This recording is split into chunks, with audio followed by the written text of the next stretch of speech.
2024 board meeting minutes. I'll make a motion. Is there a second?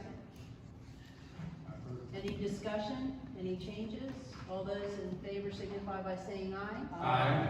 Motion carries. As we know, we have no reports or unfinished business.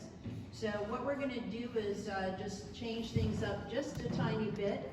We have Justin Carroll here from Central Testing, who is the gentleman who's put our great report together for us and for the new road study. Justin, if you can come join us, we'd appreciate it. Thank you for being here. Thank you, guys.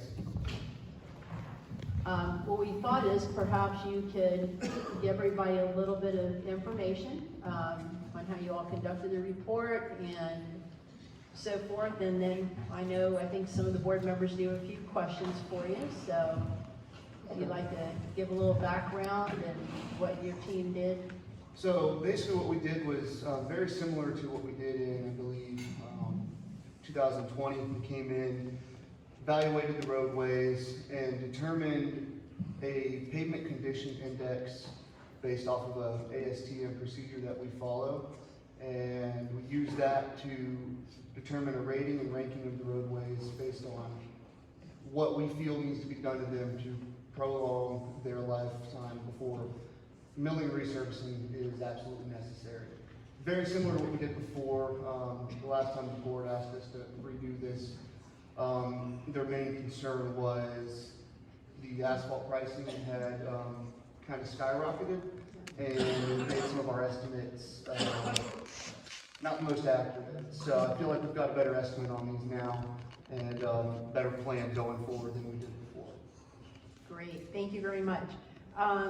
I know I had a couple questions, so I figured I would start off and Okay. then I'll recognize each of the board members in case they have any other questions or concerns. I know that, of course, the recommendations is that after your study, you believe we should move forward in 2024 with several of the sections, looking at microsurfacing them, which was phase 1, sections 1 and 2, and phase 4, section 2. Yes. Correct. So one of my first questions for you is that in phase 5, section 1, we're looking at microsurfacing in 2025. That's on the last page. And the cost of that, which was estimated, was, I'd say, just a mere $31,000, but in comparison to everything else, it's not a huge amount. What is your opinion if we move that to 2024? Do you think possibly we might get a better price because the contractors are on site rather than trying to bring someone back for a small job the following year? It's very possible that the price would be better. It really depends on the asphalt prices and where they go throughout the next year. But considering it's a small amount compared to the other 3 sections that you had mentioned, Right. it doesn't, in our opinion, it wouldn't hurt to do it if that's what you guys wanted to do. But we don't, it's not necessarily we don't recommend that it gets done until 2025. It's just, it's not the most absolute necessary as like phase 1 would be. But it definitely wouldn't hurt to go ahead and add it in while they're out here, so you don't have to do extra contracts, have extra costs expended in just getting the contractor back on site. Right. Okay, and then the only other question I had going through this was in 2026, you recommended phase 2, sections 1 and 2, and phase 3, section 2, that we do a crack seal and seal coat. And then in 2028, just 2 years later, that we would look at doing these same areas, microsurfacing. So my question to you is, are we looking at doing the crack and seal coat in 26 to kind of stretch out giving those roads more of a lifespan, just to give us like an extra 2 years? Yes, ma'am. That's our goal with all of this. If you look in phase 1, where we're recommending getting on the microsurfacing now, I believe that was microsurfaced somewhere around 2017. 19, I believe, yeah. 2019. I know we did phase 2 in 2020. Right, Phase 1, the rate of deterioration is increasing.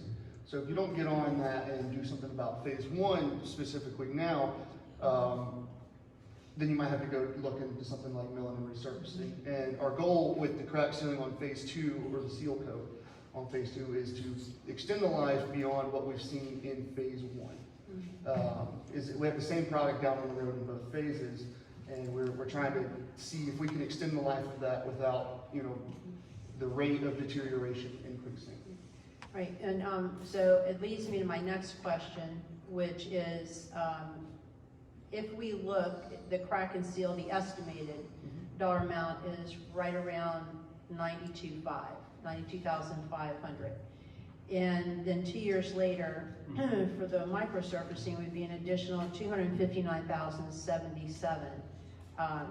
So I guess my question is, and I realize that and I was correct, it's kind of like to get us a little bit more life, a couple more years. But do you think, there again, should we look at the microsurfacing before the date that is suggested? And do we have to do crack and seal no matter what? No, you don't have to do that. A lot of times, most of the residents and the HOAs that we service, they don't particularly like the look of the crack seal and seal coat. It's very similar. Actually, it's exactly what you have here right around the clubhouse. Right. And this is relatively old compared to how long we're planning on having it down. So especially over time, it oxidizes and you get these white spots and then the cracks start to show back up through. It's not necessarily meant to be a long lifetime product. It's meant to be short-lived, extend the life of the road a little bit until you either put another layer of microsurface or overlay, in the case which we can't do here because of covered gutter, or mill and resurface the roadway. So it's not necessary. Like I said, our goal is to extend life, but if it's something that the HOA and the board and the community doesn't like, it's definitely not something that we have to do. Well, I guess my thing is, and there again, will lean to our treasurer and our finances when we're looking around that time. My whole thing was, if we spend 92,000 and then 2 years later another 259, instead of maybe just looking at, and there again, leaning to your expertise, moving up the microsurfacing maybe by a year, it's only a difference of $166,000 between the two, versus we would be spending, to me, an extra 92,000 that possibly we could have just put in towards the 259,000 for the microsurfacing. Yes. So, what are your feelings about? That's definitely something we can consider at the time. One of the things, that we have to keep in mind here is these are estimates, not just the price, but the estimates on when we think they need to be done. In 2 years, if that, specific to phase 2, if that microsurface is performing better than we anticipate, then we might be able to push that down the road. Okay. So it's really hard to say, but no, the crack seal or the seal coat definitely isn't 100% something that we're going to stick to. If you guys don't want to do that and we want to take just look at the microsurface itself and see about maybe pushing that up a year, that's definitely something we can consider.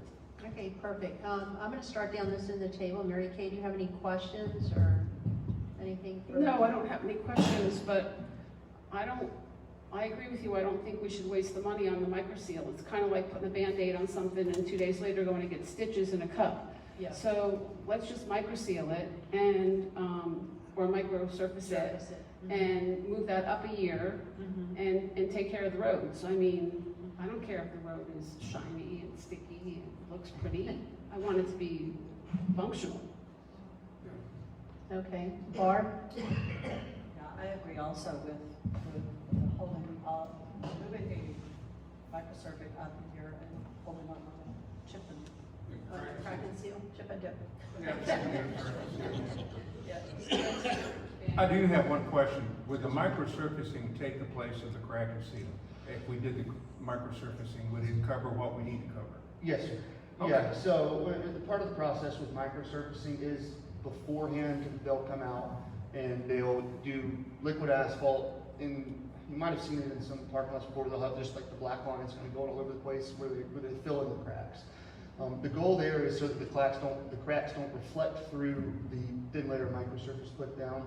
And then, within about a year's time, you won't have those cracks popping up that you can extend the life of that. Okay, perfect. Todd? I guess my only concern with moving up the microsurface, you moved it from 28 to, right, you moved that up a year, so now in however many years you move that one up a year, I mean, there's sort of a cascading effect. And I did look at the reserves in relationship to the costs you have outlined here, and with a pretty minor interchange, our reserves will cover the new road study, which is, I get a little bit concerned about moving that up, but it's not clear to me that's a decision we need to make now. It would seem to me in 2025, we bring you back and we say, hey, is this really bad? Do we need to do a crack and seal or not? So I don't know how hung up I am between trying to move that up. I think, to me, I would just approve this as our plan of record, and then next year when it comes time for that, I would certainly move the 2025 up, and I know that there's enough room in the reserves for that. My only thing is I would start this as soon as we could so we could have those numbers in before we start our budget cycle. Yes, in our opinion, that's correct. It's something that, we would want to take a look at the time. It's hard to say how the road's going to perform. We have some pretty good ideas considering we've been dealing with these roadways for quite some time now, how they're going to, but different factors, beyond our control Right. dictate whether or not that this stuff may or may not be necessary. Frank? I just want to say thank you that your inclusion in the process of fixing our roads has been very helpful. What you guys did on the last work we had, made all the difference in my thinking, and we appreciate your good work. And as far as microsurfacing, as long as we don't have a few of the problems we had last time, I'm all for it. I think the wise course of action for to take is there is an economy of scale. So if we could have bigger chunks of work done, the cost per square foot will be lower and we'll enjoy some cost savings. As long as it's within the guardrails of our budget, and Todd's worked really well on knowing how much we could afford every year. And I would say spend as much as we could afford every year, staying within the guardrails and getting that economy of scale. Dave? I want to second what Frank had to say about thanking you and your company for your efforts to date in the work that's been done in your oversight. I think, as Frank has said, that's made a big difference in the quality of the finished product that we received. I'm very pleased with what I've seen with the latest work that was done here in Legacy. Thank you. And I think we all appreciate it. Just a couple questions. With microsurfacing, do they generally roll that or not? No, sir. Microsurfacing is very thin. At most, you're going to talk about a quarter of an inch. Yeah. And it's applied with a special truck. I don't know if you got to see it when they were out here last time. I did. That's the reason for my question. Yes. Yeah. And to go back to Frank, I know you had mentioned some of the headaches we had with the microsurfacing last time. One of the things that we're considering in the future is I know we're going to be getting into some of these microsurfacing projects soon. And I believe where most of the headaches were associated with cul-de-sacs on the microsurfacing. Yeah. Where you get a lot of. One of the options for that, rather than microsurface the cul-de-sacs, is have them come in and mill and resurface the cul-de-sacs and then microsurface everything else. Those cul-de-sacs where you're turning around, you've got the delivery trucks and the trash trucks turning around. Those tires make them, put a pretty big stress on the pavement and on the microsurface as well. So it's something to consider if it doesn't create, raise the cost too much for the project, that Central Testing definitely wants to consider on the next one, and see how that does. Yeah, because as Frank mentioned, I was living here when we had the microservicing done down in my section of the community, and I saw a lot of loose aggregate after they were done. I mean, and that's why I asked the question about rolling it, you know. So, well, and that's one of the downfalls of microsurface. It's not that the road's failing, but a lot of really fine, small aggregate goes into microsurface. I think the largest size aggregate in a microsurface might be 1/8 of an inch. So, just like any asphalt, the aggregate will pop out. As long as not too much of it's popping out, it performs well and isn't considered failing. But when you have that much fine aggregate in it, it'll pop out, and you'll notice it in the gutters and in the curb. And it's one of the downfalls of it. Okay. I thought I had another question, but I don't think I. I have one more question. I believe after the last time we had the microsurfacing, there was some comments made by some of the board members at the time that the lesson learned is that we wouldn't do this again in the summertime. Do you feel that there's any difference in the climate when we, half the problem is residents not carrying and grinding their tires in 5 minutes after they went by their house, but is there a difference in time of year? Yes, but you have your downfalls in both. When it's too cold out, it's there's actually stipulations on when they can and can't lay the asphalt that Florida Department of Transportation has that we try to stick to because we want to have the best quality roads that we can.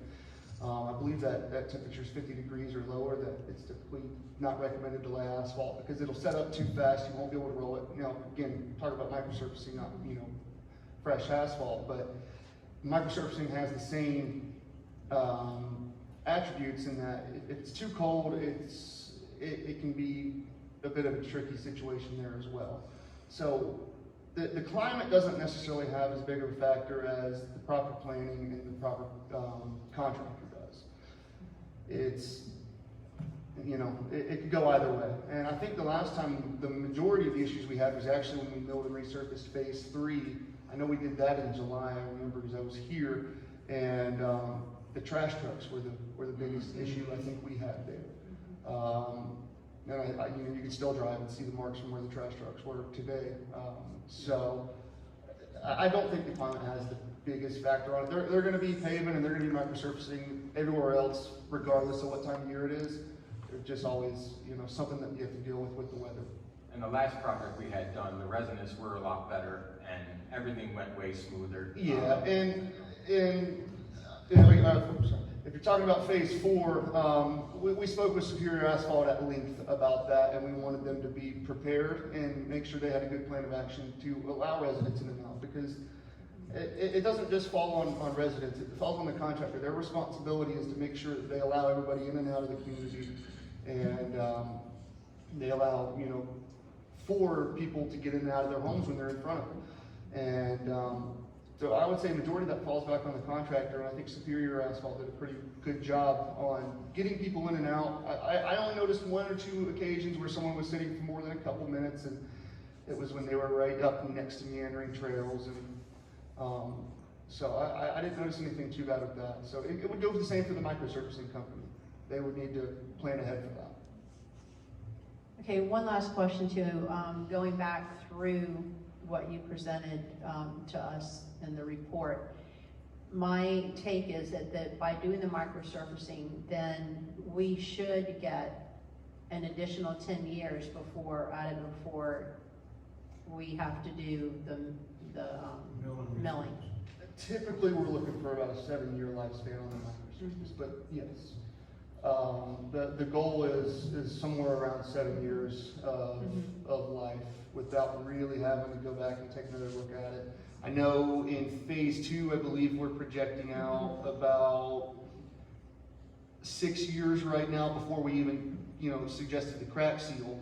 So if we pushed that off and then just bump the microsurface up, we'd be right at about 7 years on phase 2 on our projections there. So that's about the goal we go for the microsurface.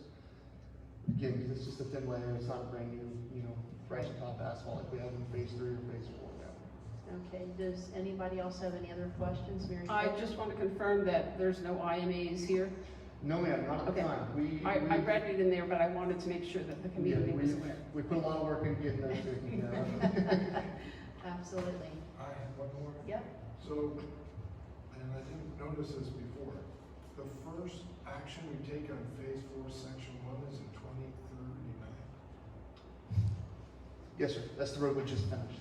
Okay, so that'll last us 15 years without having. Yes, sir, it's just, it's the same as phase 3, section 1, we did that in 2019, so 5 years ago. Okay, so as a rule of thumb, the microsurfacing lasts 7 years, the oil fill about 14 to 15. I mean, just as a. Yes, as a rule of thumb, that's about what you're getting. Like I said, I believe in phase 1, with the microsurface, we're still getting a good, product out there. It's still in good shape, but it needs a little bit of work. I believe we're on year, I think it was 2016, so I believe we're on year 8 right now with that. So, Okay, great. yeah. Thank you. Does anybody have anything else? Nope, everybody's good. Is there, with any other discussion, do we have anybody sign up? Well, it doesn't matter, we're done. Okay.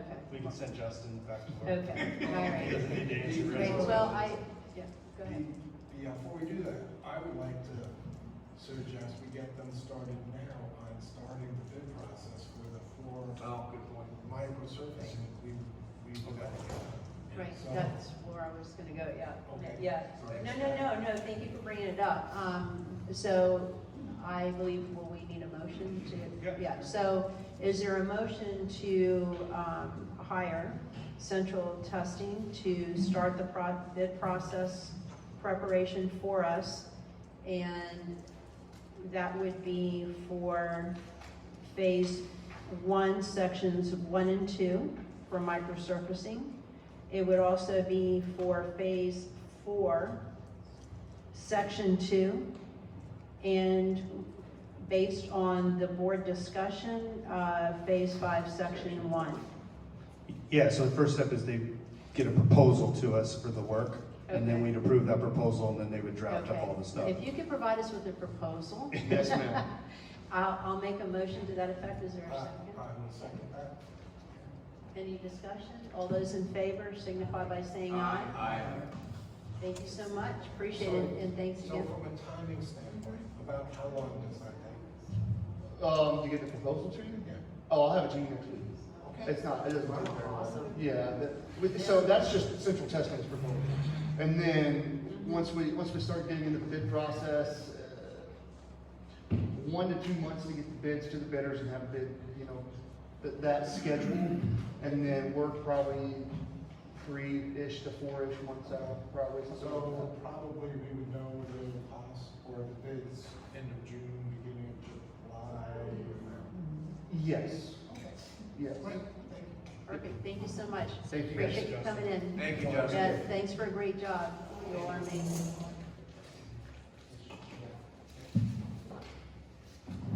Okay, so at this point, we need to accept the report. Yeah, go ahead, accept the report, and then we'll, Is there a motion to accept the report presented by Central Testing to the I board? make a motion to accept the report.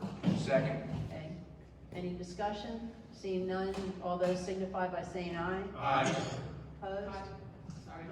Motion- Motion carries. All right, perfect.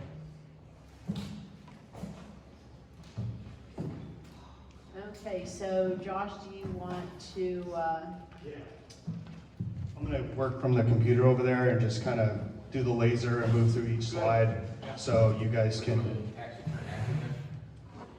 the CPA should be last. So what we'll do is, it looks like only one person signed up, so, we'll have them, speak after we go through all the plans. And then if you guys want to, we'll hear their feedback, and then you guys can discuss each building, and we can go over whatever changes you want to have documented. perfect.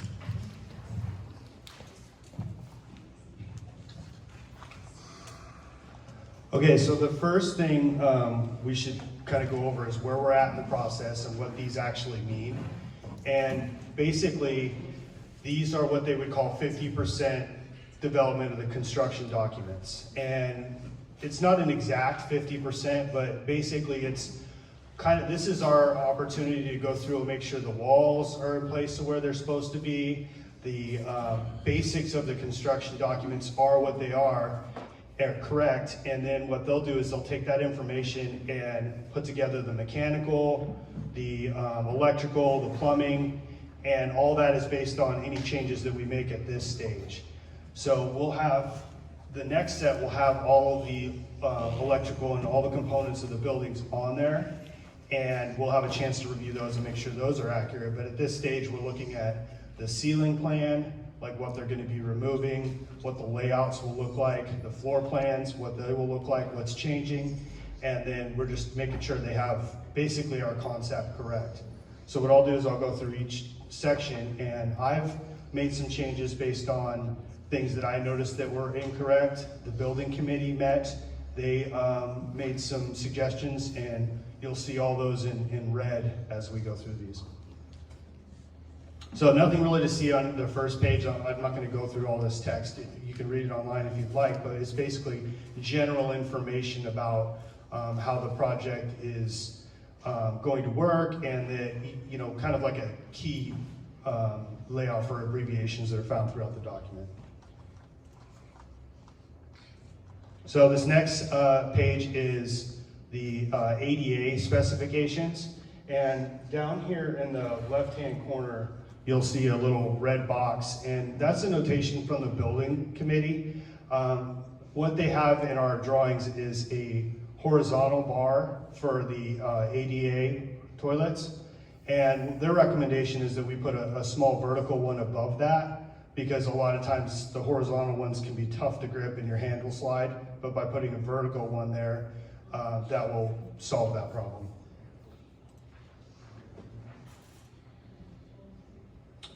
All right, so this is what is the demo plan of the activity, or the admin and CAM building. So this is showing all the stuff that they're going to be removing, and the red lines that I put on here are the doorway that goes from the aerobics room out to what will eventually, it's the covered lanai now, but will eventually be office space. We're going to have them just remove that and close the wall. And you'll see further in the plans, they're going to put a doorway there that would go, and that'll be a little hallway.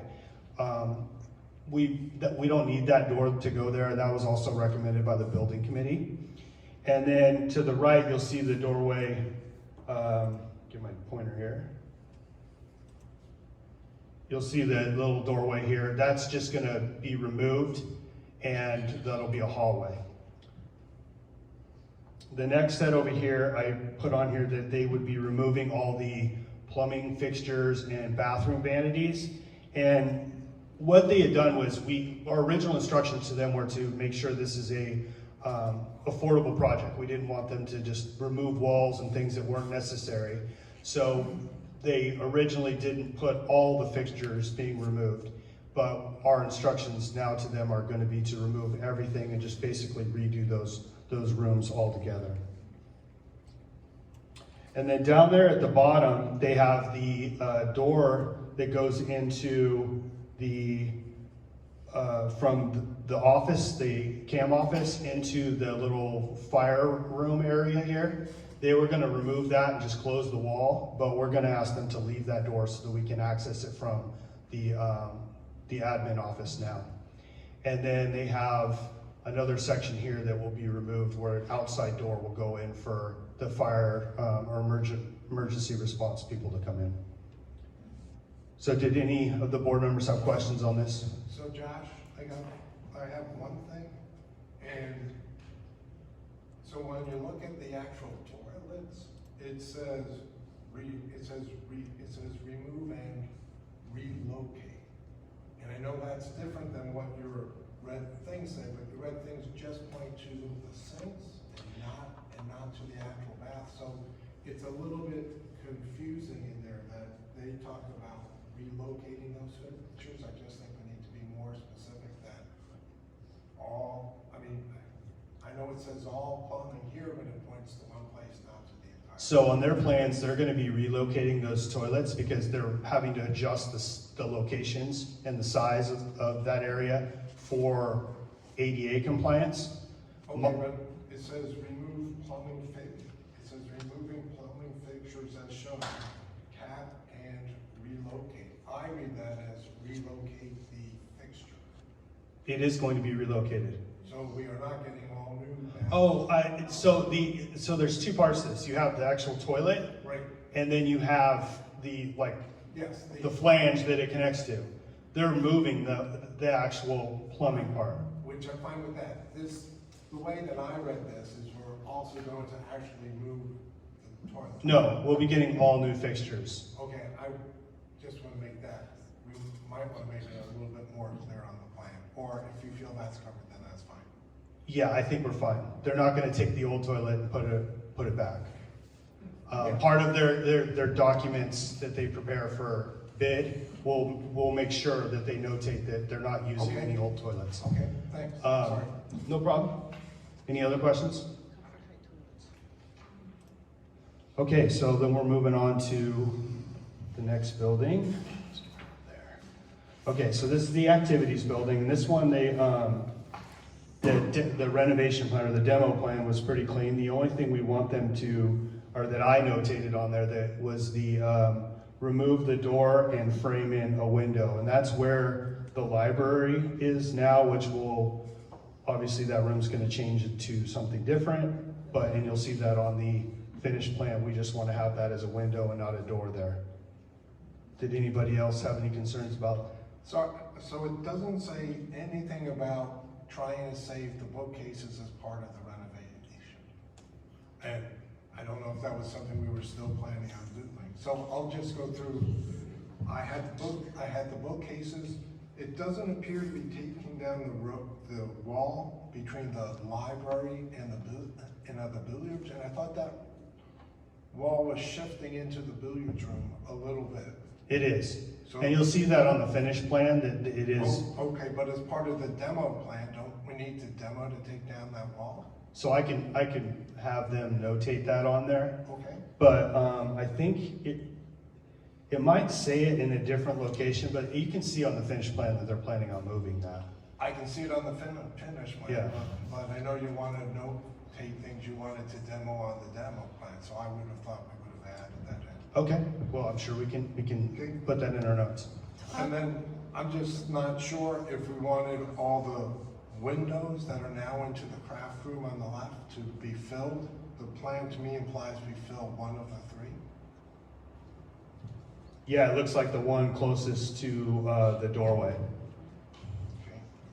I think the IDDC had recommended that they all get filled, Can so. you speak into the microphone? I can't hear you. Yeah, I'm let's sorry. do this. Let's go through them and I'll show you the existing ones. And then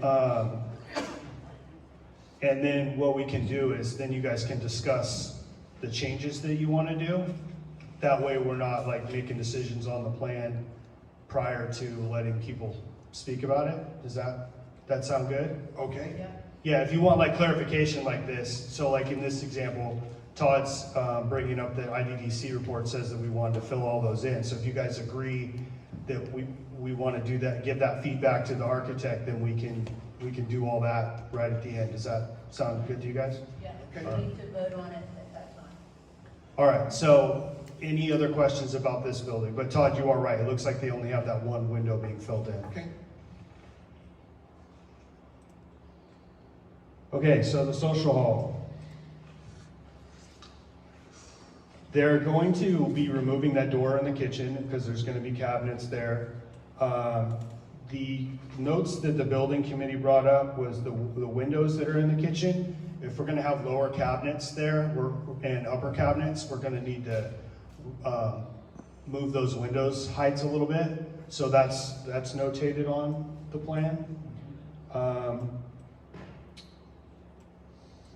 The other section is all the restrooms. The restrooms are all the fixtures. We notated that they'd remove all the plumbing and replace with new.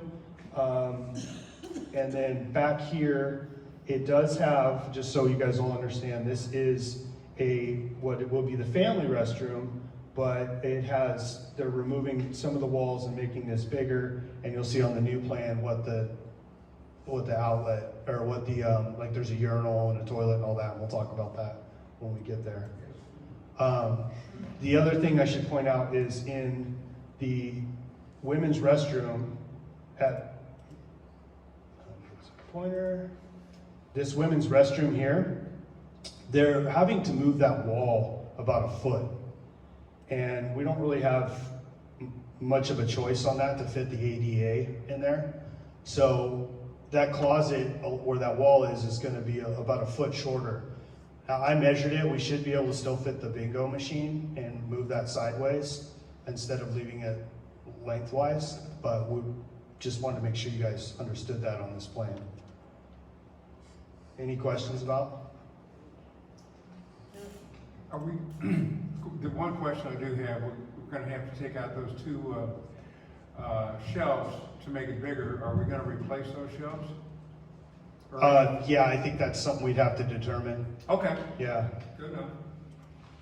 And then the cabana, the only real note on the renovation plan, or the demo plan here is they've got the location of the door wrong for the men's restroom. The door is actually right here where they have it as, the door is where they're, on the finished plan, where they don't need to do anything, they just need to leave it essentially. So they have it wrong on this one, and they're saying to remove it and then put it over here, but it actually is over there. So we'll point that out to them, and there's nothing that needs to be done there. All right, so the next section is the demo ceiling, and basically anything that's like a dotted line is where they're going to be removing and changing the ceiling. So that section will be getting new T-bar and new structures for the ceiling fans and lighting. And then the gray area that's in the middle, the light gray area, all that will stay as is because nothing's really changing there.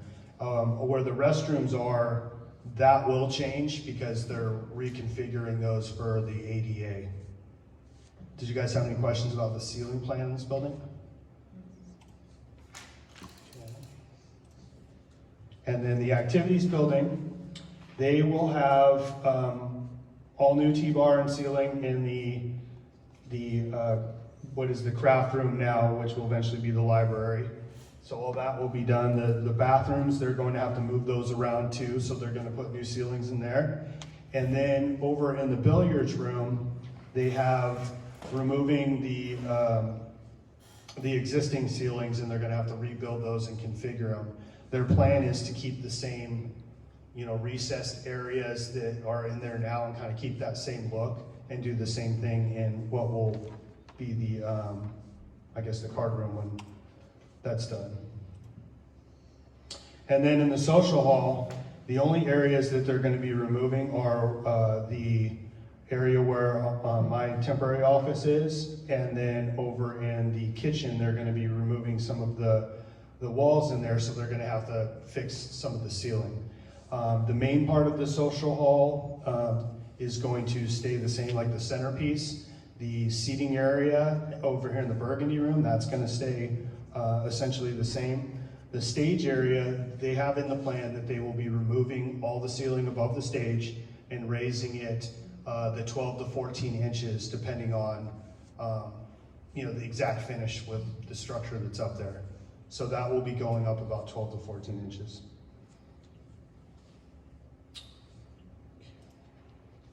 And then in the cabana, they'll basically be redoing the areas that are affected by the walls moving. So any of the other ceiling will basically stay the same. Okay, so now this is the actual layout of the floor plan and what would be what it will look like when it's finished. So as I mentioned before, in the admin and fitness building, the doorways that they have at the very top. Get your laser pointer. Those two doorways, they're gonna remove the doors. They don't want the doors there. The hallway will just be an open hallway and go into the hallway. So it'll just be a long continued like L-shaped hallway, and then the door from the aerobics room into that hallway won't be there. It'll just be a wall. So you'll have the doorway down here at the bottom from the aerobics into the hallway that's basically there now.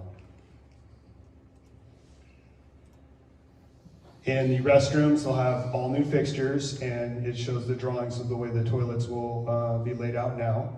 And then the other notes we had were leave the door opening as is from the office into the fire control room, which is down there.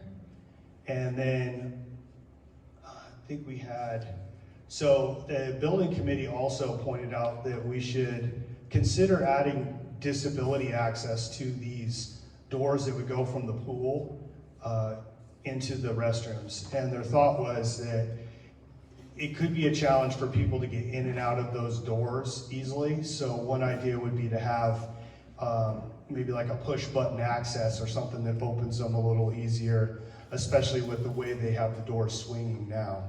So that was just something we could think about, and it's not something we necessarily need to notate to Powell, because we're already gonna have, with our access control systems, all we'd have to do is change the magnet type that's on those doors and have basically a door like we have that goes into the activities building. And the other thing, I saw some questions about the mirrors and the handrails. In this building, they have the mirrored wall for the gym, and then on the other side, they have the mirrored wall and the grab bar. So those are included on this plan. And you'll see the wall goes to here, so you have the door that goes from the aerobic center out. And there's some discussion whether you guys would actually want to keep that or not. But the other thing that was brought up by the building committee is down at the very bottom. We need the plans that you guys approved for the IDDC had a door that goes in and out of the fitness room. So we would need to make sure we let them know to draw that in. And where it's located, we can talk to them about, but it would make sense to make it towards the front of the building like the IDDC drew, so that there's a walkway to get from the circle into that area. Did anybody have any questions or comments on that? On the building itself? Yeah, just on the drawings. Like I'm sure you guys have some recommendations or changes that you want to add, but I just want to make sure everybody understands. Is this the time that you would want us to say that the double doors that are in the gym, which are going to be in the aerobics room, I think the building committee, and I agree 100%, get rid of those doors and make that a window. Yeah, I think you guys. What you want now for us? Well, I think you'll make a motion to add that, or, Okay. or make a note to add that. Okay. So I guess I'm not clear what you're looking for. So along the same lines, the aerobics door currently opens into the hall. The plan has it opening into the room. Yes. I No. would probably leave it as is and have the door open into the hall. So I've had, like, this comes up every single time we talk to the architect, and they constantly tell us that because that's a egress path, they think that's a horrible idea. Because if everybody comes rushing out of the aerobics room, and then other people like, Matt trying to run for his life goes this way, he's gonna go head on into that hallway door, or possibly smash the people that are coming in and out. So that, we can do whatever we want as long as it meets code, but that's their advice, that's just bad practice. And there could be a window put in that door if that's how it And they actually have that drawing. has. Yeah. There's a window. You'll see when we get into the area of the doors and the finishes where they have the specs, that is listed on there as one of the door types.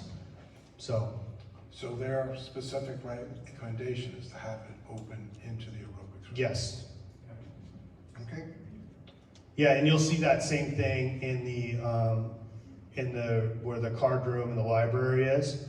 They open in the hallway now, and it's just bad practice. Okay, no questions on this one? Hey, Josh, Yes, sir. you were mentioning that mirrors on both walls in the aerobics room, right? Mm-hmm. But what I call a ballerina bar is only on one of the walls? Well, it's on the long wall, because I don't think the people in the gym want it, but the people in the aerobic center probably do. Yeah. Les Bill's gonna do his stretches in the morning with that. Is two? Yeah. I think Bart has, I have a question on office number 3, and I don't know how to read these really well, but is the only access to office 3 is through office 2? Yes, I don't really know. I brought that up several times, that I don't think that's appropriate. I think both offices should have some privacy. And if you have to walk through somebody's office to get to the other one, that's, Yeah, I think you are reading the plan correct, so if you guys want to discuss making a change to it, we can do that here in a minute. I just don't know the best way to do that with the way they're laid out. okay, so I do want to note that at some point. Okay, yeah, so you guys can talk about what a solution to that might be. So, Josh, I don't know what level we want to get down to. It looks like in the conference room, they have what on other plans is a TV that's hanging on the room that was a request, but it's just not labeled as a TV, and I know the other rooms show them as them, so I don't know if we need to just add that note in there. I think we can definitely tell them we would like a TV there. No, it looks like the plan has one there, it's just not labeled as such. Because that's the same little symbol, the little out and back that they've used on other parts of the plan, and just put the label TV, and just put a label TV there.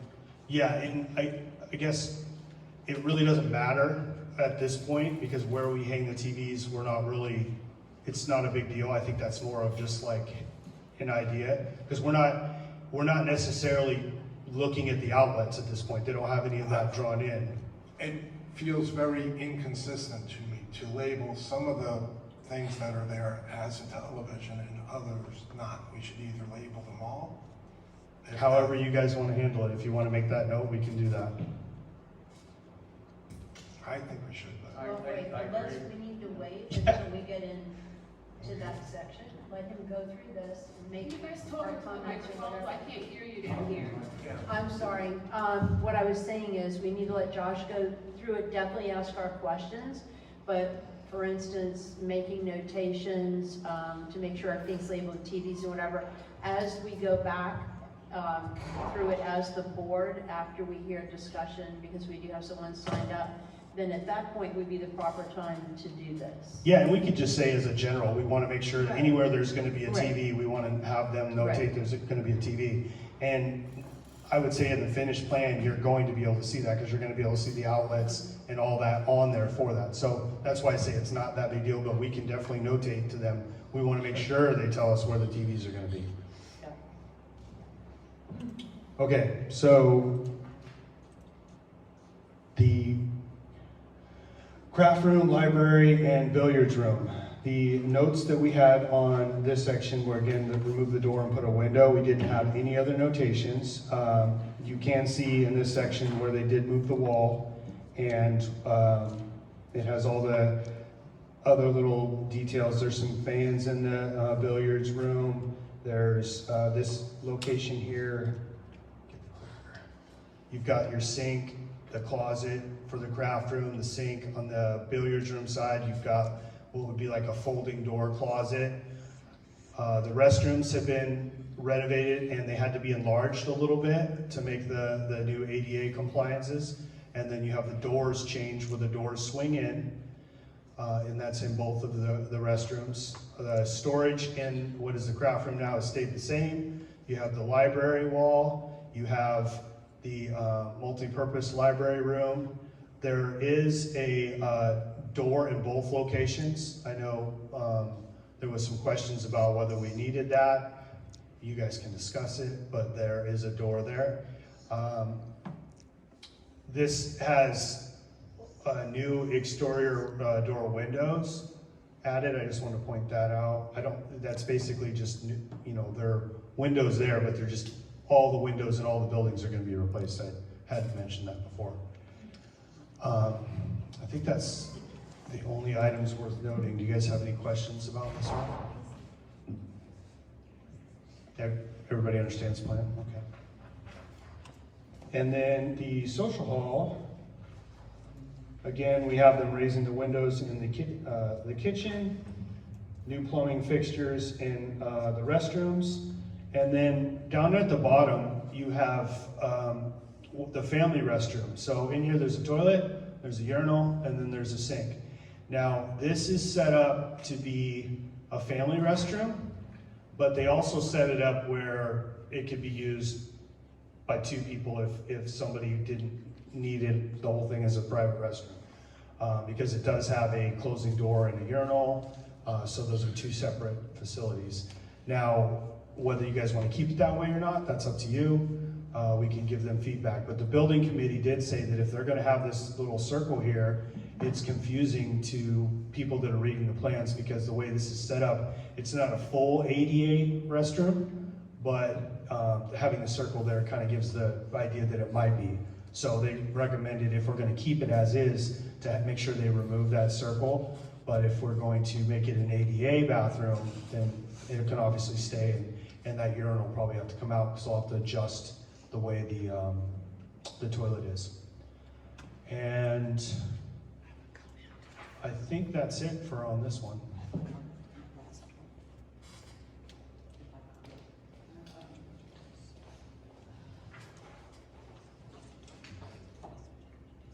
So Barb, did you want me to go back a slide? Just on that family bathroom, Oh, bathroom. ADA, I think it should be ADA requirements. If, in our case, we're not having a family bathroom to bring toddlers in, we're having family bathroom to bring people, our husbands or wives in wheelchairs that need assistance, that one should definitely be, in all of our bathrooms, should be an ADA compliant.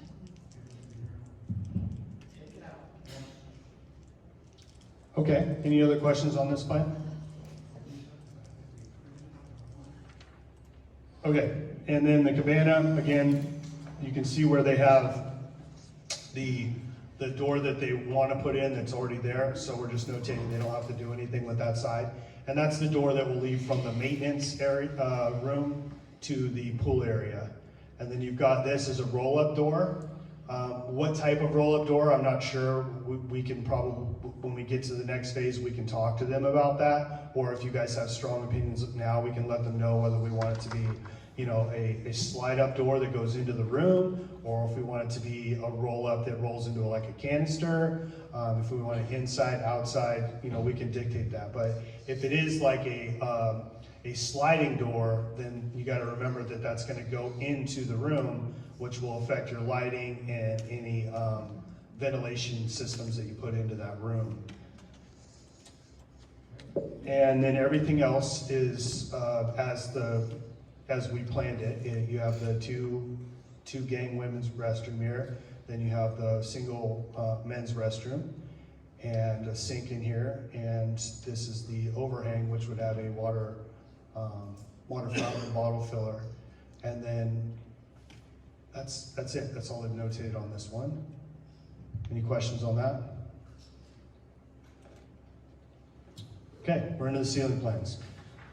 So I'm not going to go over too much on these other than you can see how they have the layout of the ceiling and what, the big one is in the billiards area and the library, you can see they kept the same, recessed setup. And then this shows the type of lighting. There's can lights in here. The 3 dots in the middle would be the drop down over the billiards tables lights. And you've got fans. The ones that are dark, like up here, are new. The ones that are down here are the existing ones that will basically, they'll just be replaced with new, but they're staying in their same locations. And then the library area, you can see they have 2 in the library that they're adding, nothing in the multi-purpose library.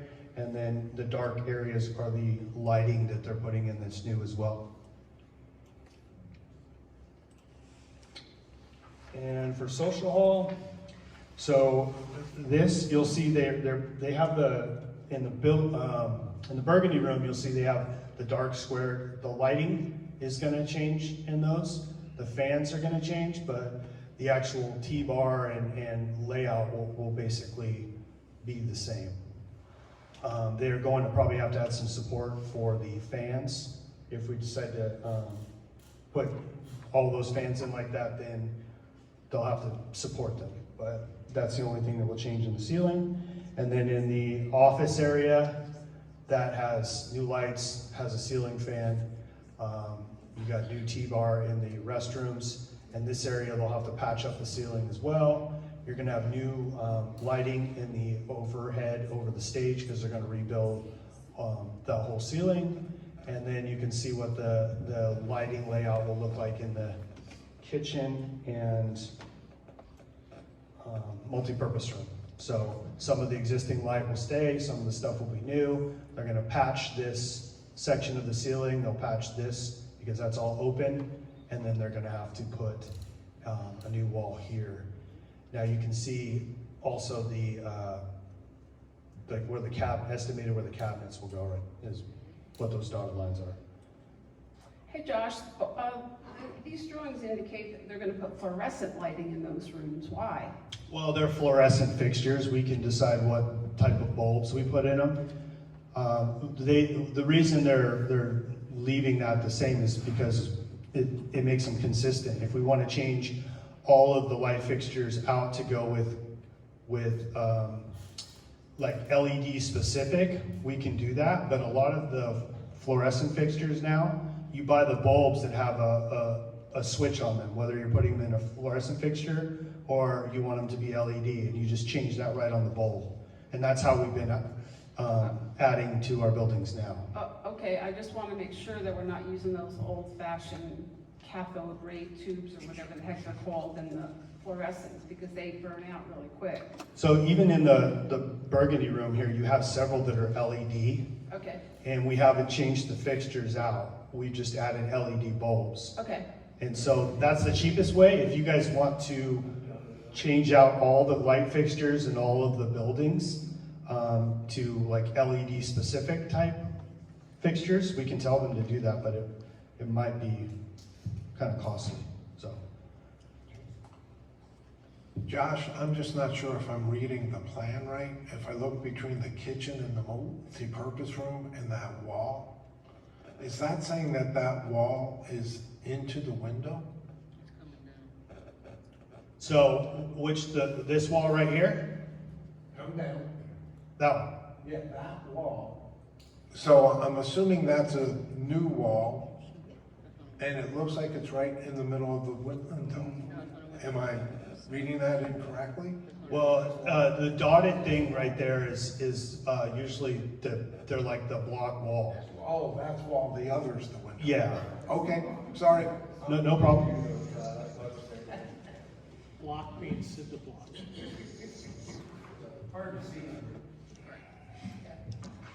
Okay, so the ceiling plan with the cabana, this is, pretty straightforward. I think the only thing we might consider here is how we do the lighting in the maintenance room. I think we should think about that, especially depending on how we do the roll-up door. And then any type of fan, we might look at that too, whether it's an oscillating fan in one of the corners because we have a roll-up door, or whether we want to have something overhead. We just have to think about that, but we don't need to know that right now. Other than that, did you guys have any questions about that? Okay, and then do you guys really want me to go over the egress? I mean, it's pretty, can't really change much on those. They're kind of like just sample plans that we'll have to give to the county that approves it. It's pretty straightforward. So it has a plan for each of the buildings, and then this section I'll touch on because this is information we're gonna have to give to the architect. So this is like the beginning of the finish schedule, and this is something that we're gonna have to go room by room, and you'll see on the left hand It has room numbers. So every closet, every room, they're all numbered in these plans. And we have some samples of like flooring, the base, the walls, the ceiling. And this is where we would add details of what we want in those rooms. Now, this isn't the only options that we have. So if, for example, we don't want ceramic tile or carpet, we could put in here vinyl plank flooring and then put the little dot of that room. So we can write in what we want for these rooms.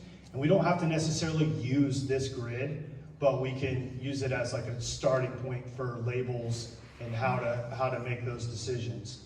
Now, I don't think you as a board, I don't know if you guys want to go through and do that, but we don't have to do that today because that's something we're going to want to give them probably in the next month or so, month or two. So I think that's something, figure out, you guys are going to talk about how you want to get this information together. And then it has some finish notes, some door hardware notes. These are specifics about the type of doors, how thick they are. There's one, I think this one had the windows. Yeah, it has whether there's a door window, it has jam details. Just specifics about the hardwares and stuff that they're gonna use. Now, that'll get way more detailed as we go. This has some of the basic, plumbing information. Nothing really here we need to make a decision on. It's just part of the specs of the plan. And then the millwork or cabinetry, it has, in each of the rooms, you'll see a dotted section in the floor plans where they're talking about putting, or where they have labeled for cabinets and millwork. These are the samples of how they would be laid out. So, oops. This isn't set in stone. We can change how these cabinets are laid out. So if we wanted drawers instead of, opening doors on the bottom, we can put drawers in there. We can change the specifics. We can go bigger, height-wise or width-wise. We can make adjustments to this. This is just kind of like a sample of what they have in those locations. So if we want to add some, move some, make them bigger, whatever. We don't have to do that at this point, but that's something we need to get to them prior to them getting the 100% done so they can start putting the finished stuff together in the bid proposal. And what we can expect is when we get that 100%, we're gonna go through there and look at all the systems, the electrical, the plumbing locations. It'll have the fire suppression systems or sprinklers. It'll have all those details along with the finished stuff. And so we can go through and make changes to that. Then they're going to take those changes, put them into the documents, and then write up the package for the builders to bid on. So that is all I've got on these. So Josh, you and I already discussed this, but why do we have cabinets in the billiards room? I think it just might have been a misinterpretation of what we sent to them. So Mary Kay, what the IDDC recommended was a shelf, a freestanding shelf in the corner that became cabinets in this write-up. So this is not consistent with what Powell was told. Okay, that's what I want to make sure. Because Yeah. if we put cabinets in there, we're going to reduce the space, the extra space that we're Yes. giving the billiards people. It defeats the purpose. Yeah, I assume we'll hit that when we go back to that room, but yes. Because currently they don't have cabinetry in the craft room, but they have them in the building in these plans. So we're gonna talk about that. That's one of the things we'll get. Yeah, so Jenny Olson wanted to speak about the plans. I think unless you guys have any other questions, we could let them. No, I agree. I'll let you decide on that. Jenny? Okay, so she doesn't want to speak, so. Okay, Bill also asked to speak, if he wants to come up. I'm shocked. I'm sorry, I'm talking to Josh about something else. It's on. Okay. I do have a number of comments. In the activities at the buildings, the billiards, there's a comment they'd like to remove the window to the right of the niche. I'm not sure. I haven't caught up with her, but, they want to take that window out, it's not necessary there. In the craft room, the upper and lower cabinets, they want to have upper and lower cabinets, and wasn't caught, so we have to go through that millwork and get that corrected. They want a small TV in the craft room. In the library, they've asked to remove the windows on that wall. They don't, that multi-purpose room is gonna be for a multi-purpose, and it'd be helpful to have somewhat privacy there, so they don't need the windows there. And they don't need, is the 2 more fans put into one fan. One fan moved from the library to the multi-purpose room. And there's concern about location of the can lights over wherever the shelving is going to be in the library. Are they out adequate distance? And they want to make sure we keep the bookshelves. That's already been mentioned. In the fitness admin building,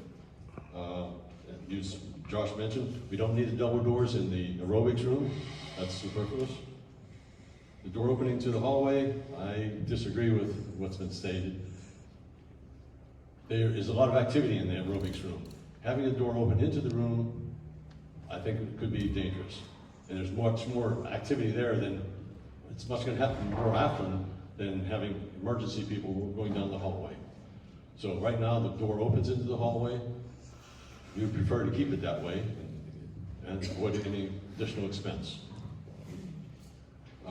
We need a TV it doesn't show, there should be a TV in that room on the short wall at the very end. Well, I'm sorry, Bill. Yes. Bill, a TV where? On the left side of the aerobics room, Okay. because there's a mirror on the one side with the ballet bar, and on the other wall they have the TV, because they have some activities where they use Instructor. Tapes, yeah, they use tapes. Yeah. To use what? Tapes, like to follow with the roaming. DVD. Oh, the Boot VCR, camp, things whatever. like that, yeah, they use tapes. boot camp. The boot DVD camp one. player. That wall that we were just talking about where the TV would be, I'm disappointed. It's been bounced back and forth on different drawings. First time when they moved us everything, they said it was gonna be a 12-foot distance. Then they came in and said it was gonna be 17 foot. I corrected it, we wanted 15 foot, 7 some inches from the outside wall. Now they show 14 foot, 4 inches or 6 inches from the wall. I'm not sure where they're measuring that. That needs to be moved back almost to where the double doors were. So it should be a 15 foot inside. Water cooler, I'm not sure why they're messing around with that. There's nowhere to put it. Just leave it where it is. Why take it out and put it back in? And I'm sure they show a shelf in there beside the water fountain. I'm not sure. We want to put a cubby hole in there for people to drop off their little things when they come in. So I'm not sure what that one shelf was showing there. And as you mentioned, we needed double doors on the gym side because we have to take equipment in and out of that. That's how we're going to transport it. Yeah, we already addressed that. And I'm just sorry I missed all the things that Josh brought about the bathrooms and everything. I didn't catch that, so thank you very much. Before you go, Bill, one question, and I know they've asked for TVs in different areas. Did they ask for any certain size TV? I'll ask that. I don't know that. Yeah, I because will I don't want a 20-inch TV, No, I'm sure. we want something that's gonna work, yeah, okay. I'll get that information to you. Thank you. And real quick, because I didn't really hear, in the craft room regarding the cabinets, can you state one more time what they were saying? They wanted upper and lower cabinets in that room, so they want enough cabinetry for storage. Yeah, I remember when we were looking at building the building across the street, and Todd, you probably remember this, the craft people asked for as much cabinetry as they could get. Yes. For storage, yeah. And we will go through on the kitchen, now that I see how they're working at Millburn, what we'd like to see in the cabinetry in the kitchen too, so we'll get that corrected as soon as we can, our competence. And Bill, congratulations on being chair of IDDC. Thank you for that. I can tell how excited you are. I'll do my best to fill big shoes. So Terry, I think that everything that Bill has mentioned makes sense to me. How do you want to handle that? We're gonna go building by building, and what we'll do is, at that time, recognize each board member to bring up or discuss those items they feel, we need to take a look at, whether it be additions, changes, or whatever. And then what we'll do is we'll vote on each one of them separately, as a group, and that way we can make those changes at that time. So you're expecting a board member to bring up everything that Bill has brought up? Is that what I'm hearing?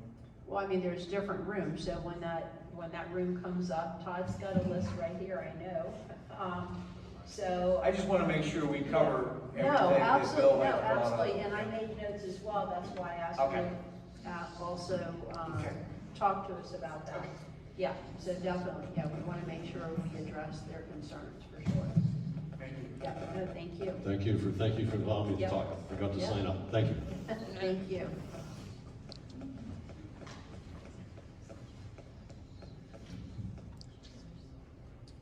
Okay, so, I think probably the easiest building, should we start with the Cabana? Because that's probably the easiest building to address.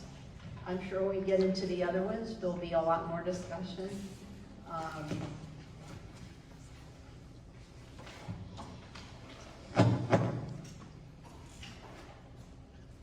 And if you guys have notes that you want to make to specific drawings, it'd be helpful, just let me know what drawing number, so that when I notate it, I will put, add this to this specific page. So A6.4. Exactly, yeah. Because if it's something with the ceiling that you want notated, like Todd was saying, you want to try and keep it consistent, so if you just tell me which one, then I'd be happy to put it specifically on that one, or all of them if it applies to all of them.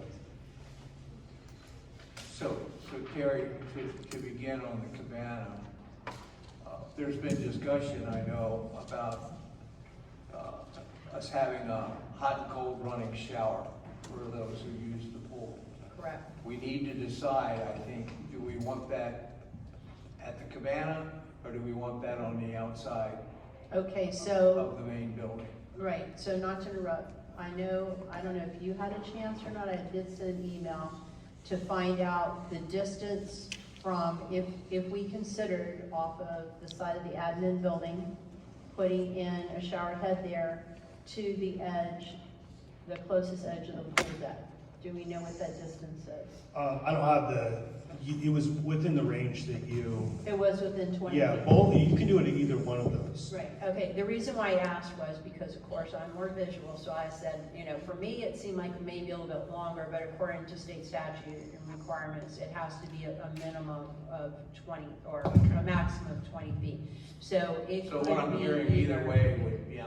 Right, my only concern that I had with going in and out of the admin building is that you may have some people coming out those doors or going in that might get a little wet if someone's there showering. It's not a big deal, but to where most people, that they were using a shower over by the pool bathrooms are already gonna be wet, or with the intent of going from there into the pool. So I that's would just think my. it would depend on where you install the shower head, number one. Number two, I think it would be easier to place it there on the outside of the admin building, mainly because if you want a hot water source, that it would be easier to do that from the admin building. I mean, that's just my thought. You're probably gonna have hot water at both buildings. Both places. Well, we Yeah, I have would think to. so, yeah. But because, okay, all But right. wouldn't we have a more robust hot water in the admin building since they already have to support showers? I mean. It just depends on how you set it up. I mean, you could set them up where they're both. Well, true, but I would have thought it'd be more efficient to put it off of the admin building just based on the amount of hot water I would imagine would get used other than the Cabana. I mean, I'm okay with either building. That was sort of my thought there. I was, Chris, I think Chris had yeah, something. Chris? Well, I was gonna say, the only thing that I've been thinking about is, so we're gonna have 2 openings on one side for the bathrooms, plus we do still have to have a pool rules, and I understand we're gonna change that too. I don't know if we've got room to put the shower on the Cabana building, and I think maybe it does make sense since it's within standards to go to the admin building, but I think we need one. Okay, Frank, you're the one that this was, your. Well, we've had residents ask about it, Right, and right. either way, the water and the amount of hot water is gonna be the same either way. You know, the code says that if there's more than 60 feet, you should have a return loop. I think the consensus, talking to the building committee, is to go with tankless water heaters. So, but that remains to be seen. But, and we have to understand that tankless water heaters do not give instant hot water, they give endless hot water. That being said, if there's a return loop, the hot water would come faster, but that doesn't have to be discussed today. Basically, wherever you want the outdoor shower. If there's more room off of the admin building, you know, that's fine. So, Well, do you also have to, you made me think, you also have to consider drainage? Yes. technically, it's not for people stripping down and taking a bubbly shower. It's for getting the oils off your skin, and because you're supposed to technically, nobody does it, but you're supposed to technically rinse off before you jump in the pool. And that's what it's for.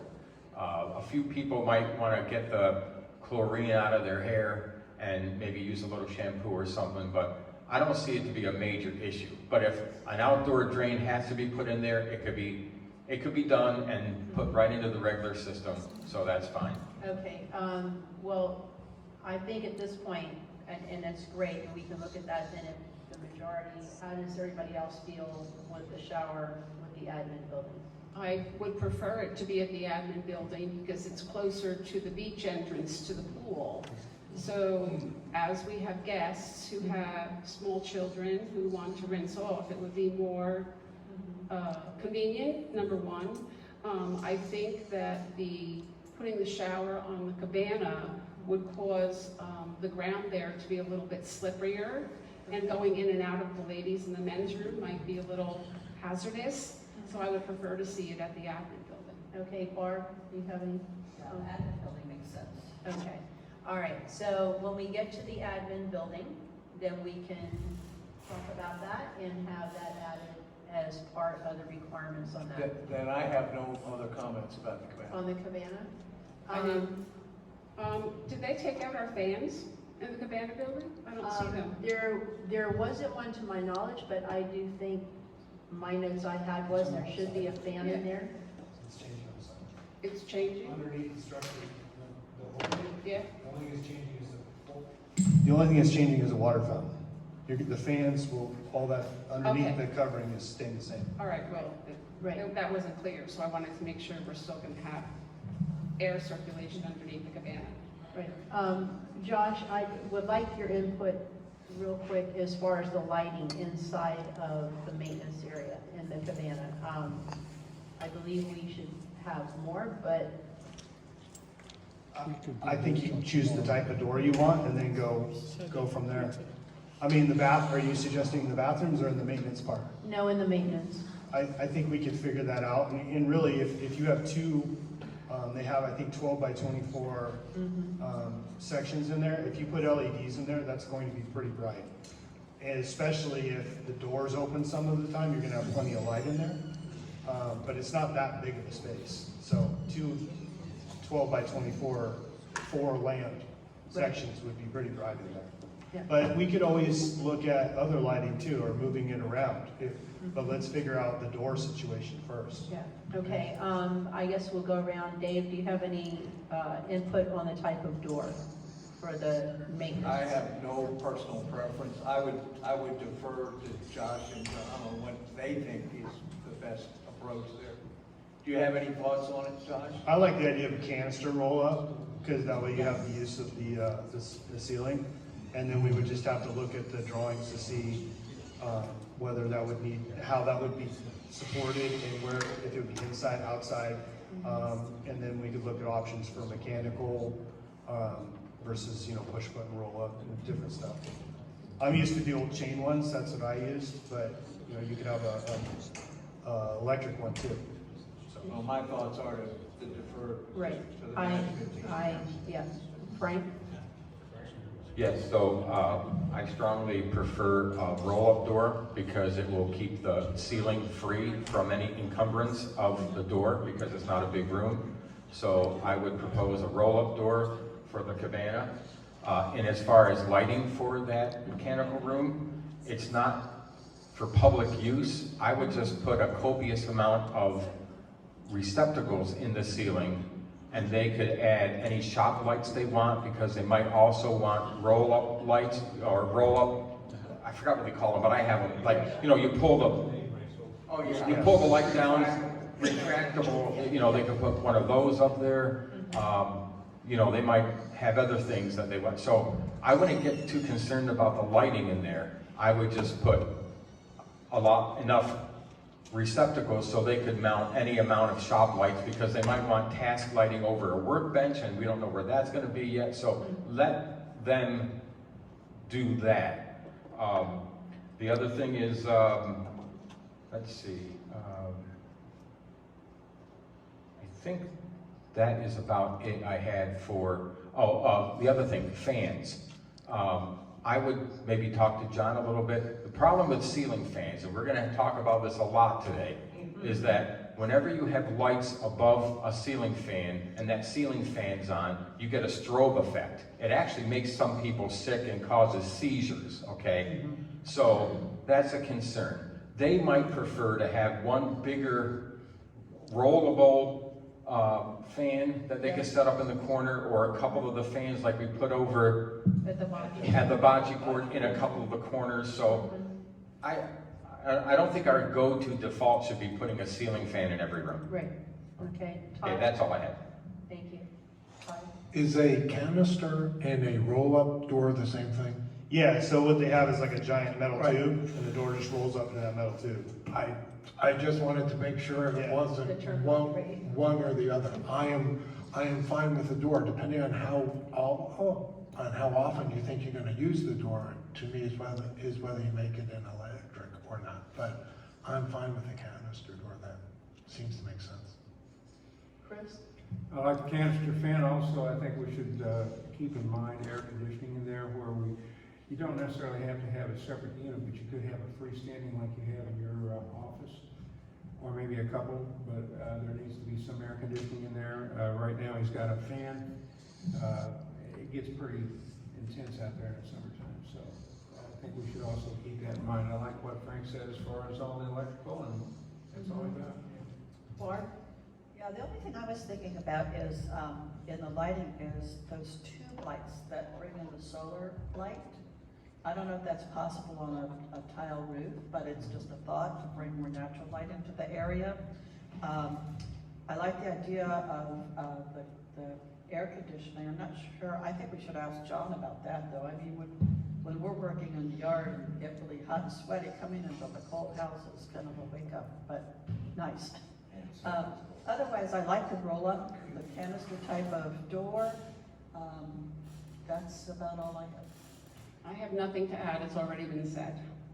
Okay, so the suggestions, just to recap, let me know if I've missed anything, and then we can take a vote on adding and making these additional changes. One of the others too, correct me Josh, what you've already gonna make a note is we're keeping the existing door going out the side. So Yep. that's already noted and we're all in agreement with that. Okay, so the changes that we're stating that we like, and we'll take a quick vote on it afterwards, is making sure that it is a roll-up canister style door, that extra electrical receptacles in the ceiling, which will allow for extra lights, what have you, that they may need to make it a little bit more functional. Looking at a portable AC No, I think, No? I think we'll see what their plan is for the whole Okay. building, because they might have Okay. something for the restrooms too. Okay, And then we could either put a split system in his, yes, or figure out a way okay. to work it in there. All I right, wouldn't do so it portable. That will be be determined. Okay. And, and then regarding the fans, do you feel these should be more the floor fans, or do you think? I think similar to what we have is for the outdoor fans, put something like that in. Okay, Maybe there'll be a couple of 24-inch fans that, right, so we, Yeah, so what I they- think there might be some 24 we So can. Terry, what they could do is put the outlets in. Right, exactly, that's, yeah, so add additional outlets to accommodate. yeah, I think the if we put fans. those in the ceiling and we can figure that out. Right, so we just need to let them know to put the extra receptacles for those as well. Did I miss anything? Okay, if there's no other changes, everyone that is in favor of those, signify by saying aye. Aye. All righty, God, that was the easiest bill. Well, I'm sorry, before we leave that, is there a list where we ask PAL for specific recommendations on things? Because it sort of sounded like we wanted their thoughts on how to do the AC in the room. So what I was going to say is we want to have some AC in there. If they already have in their plan to do thermostats for the restrooms and the maintenance, I'm gonna tell them that we want an air conditioning setup in there, and then we'll see what Okay. what they have planned. I just didn't want to see that get lost. No, I'm keeping No, a no, list I of appreciate the items Okay. that we want addressed. It could be a multi-head mini split. Exactly. I don't know what their plan was for that.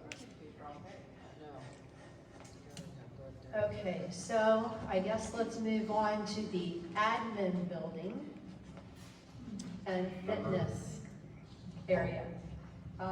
So I guess we'd be looking at A51, am I correct, Josh? That would be the. Well, it just depends. You could just put the notes on there and I'll translate them to all of the documents as we go. Okay, so I guess, let's start, Mary, well, Barb just went to the restroom, all right, Dave. Yeah, well, I was just waiting, so, okay, Dave, do you have any comments? Also take into consideration the notes that Bill gave us regarding this particular building. Yeah, I think as long as we include the input from Bill and the IDEC for this building, I'm comfortable. So we have to make sure that you guys are agreeable to everything that he said. I don't think We you're need not. to- Right. I'm just saying. Line by line, exactly. All right, so let's do this. One of the recommendations, which I think we also had all looked at, was in the new aerobic center, the 2 double doors that had been present before because it was part of the fitness area, removing those and replacing it with windows. Yep, great. Everybody agree on that? Agreed. Okay. Yep. All right, perfect. So that answers one of the issues. Then, speaking of double doors, as we know, there weren't any indicated going into the new fitness room. I personally kind of concur that they should be more up towards the front where that first set of windows are, because we do have that sidewalk and everything coming in there. I think it'd be a lot easier just in a shorter distance for them to bring in equipment, take out equipment, and what have you. Is everybody in agreement with that? I agree with that. Agreed. Very sensible. yeah. So I just have a process standpoint. Do we need to vote on everything Josh put in red? I mean, because I would have assumed that that was already, or is that, Right, well, he had put in a red for us to look at what building Okay. committee had discussed, and then, for instance, they had had it further over towards the middle, so it's also discussing where do we put Okay. those double doors. Okay.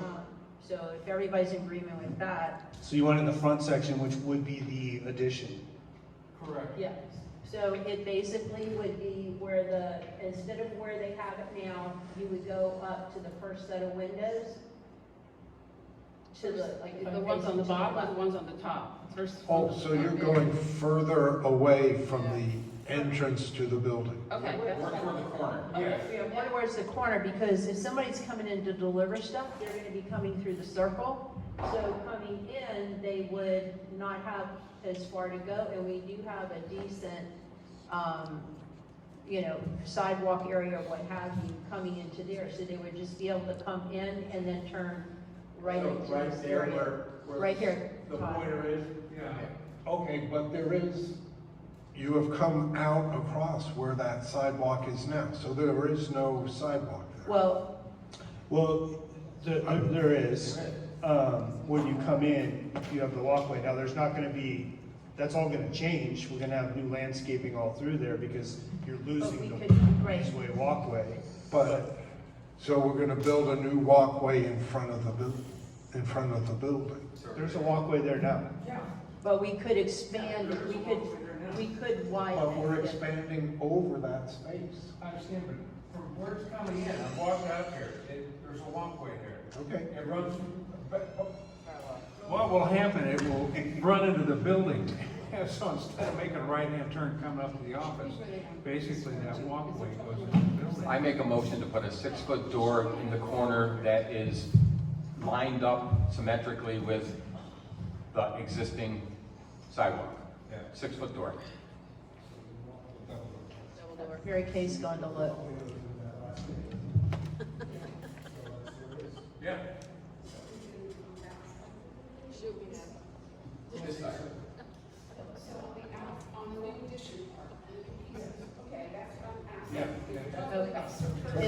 Is there any other questions or discussion on Yes, that? is Nope. relocating that door going to affect where they place the equipment in there? Because the fitness center people have been very specific about where they want specific pieces So- of equipment.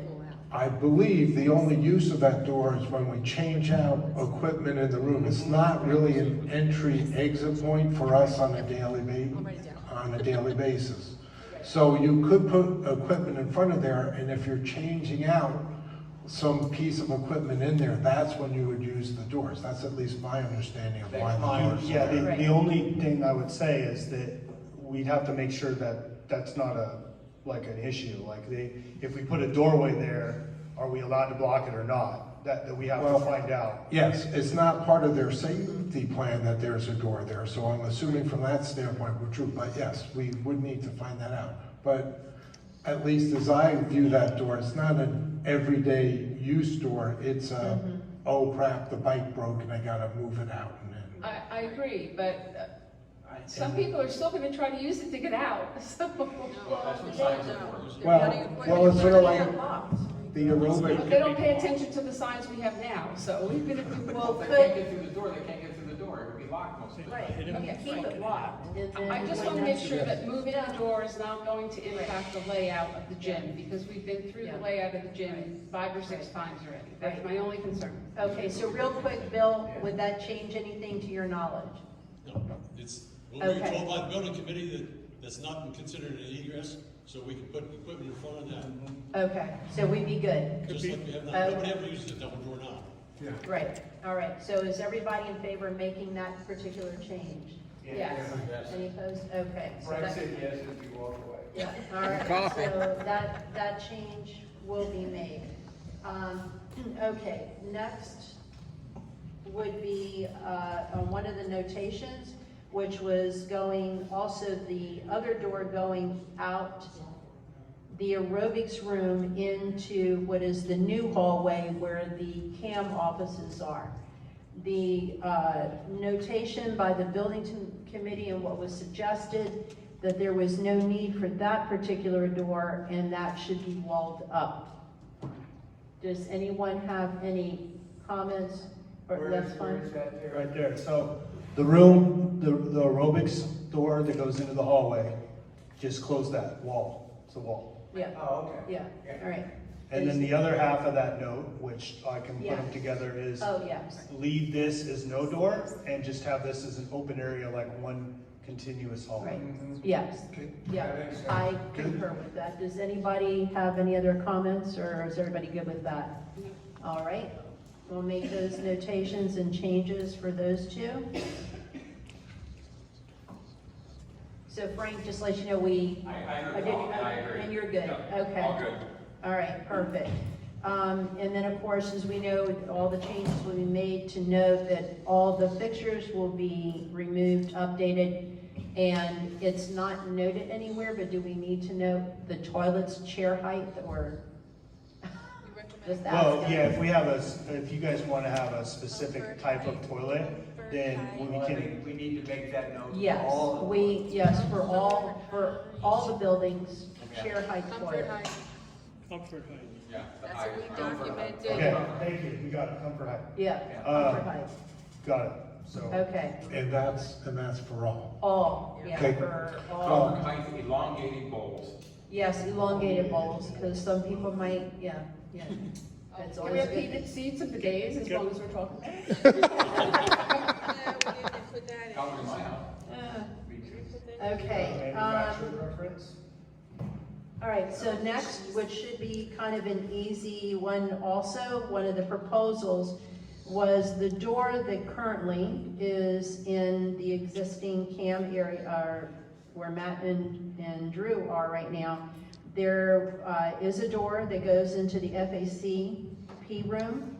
The note from building and the request was to keep that door, not wall that up, to allow access or easy access for them, so they would not have to go around outside the building to access it through the new door, which will be for the purpose of emergency responders.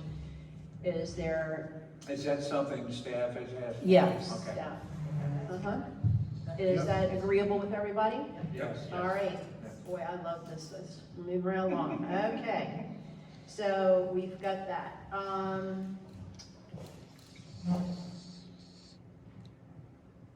All right.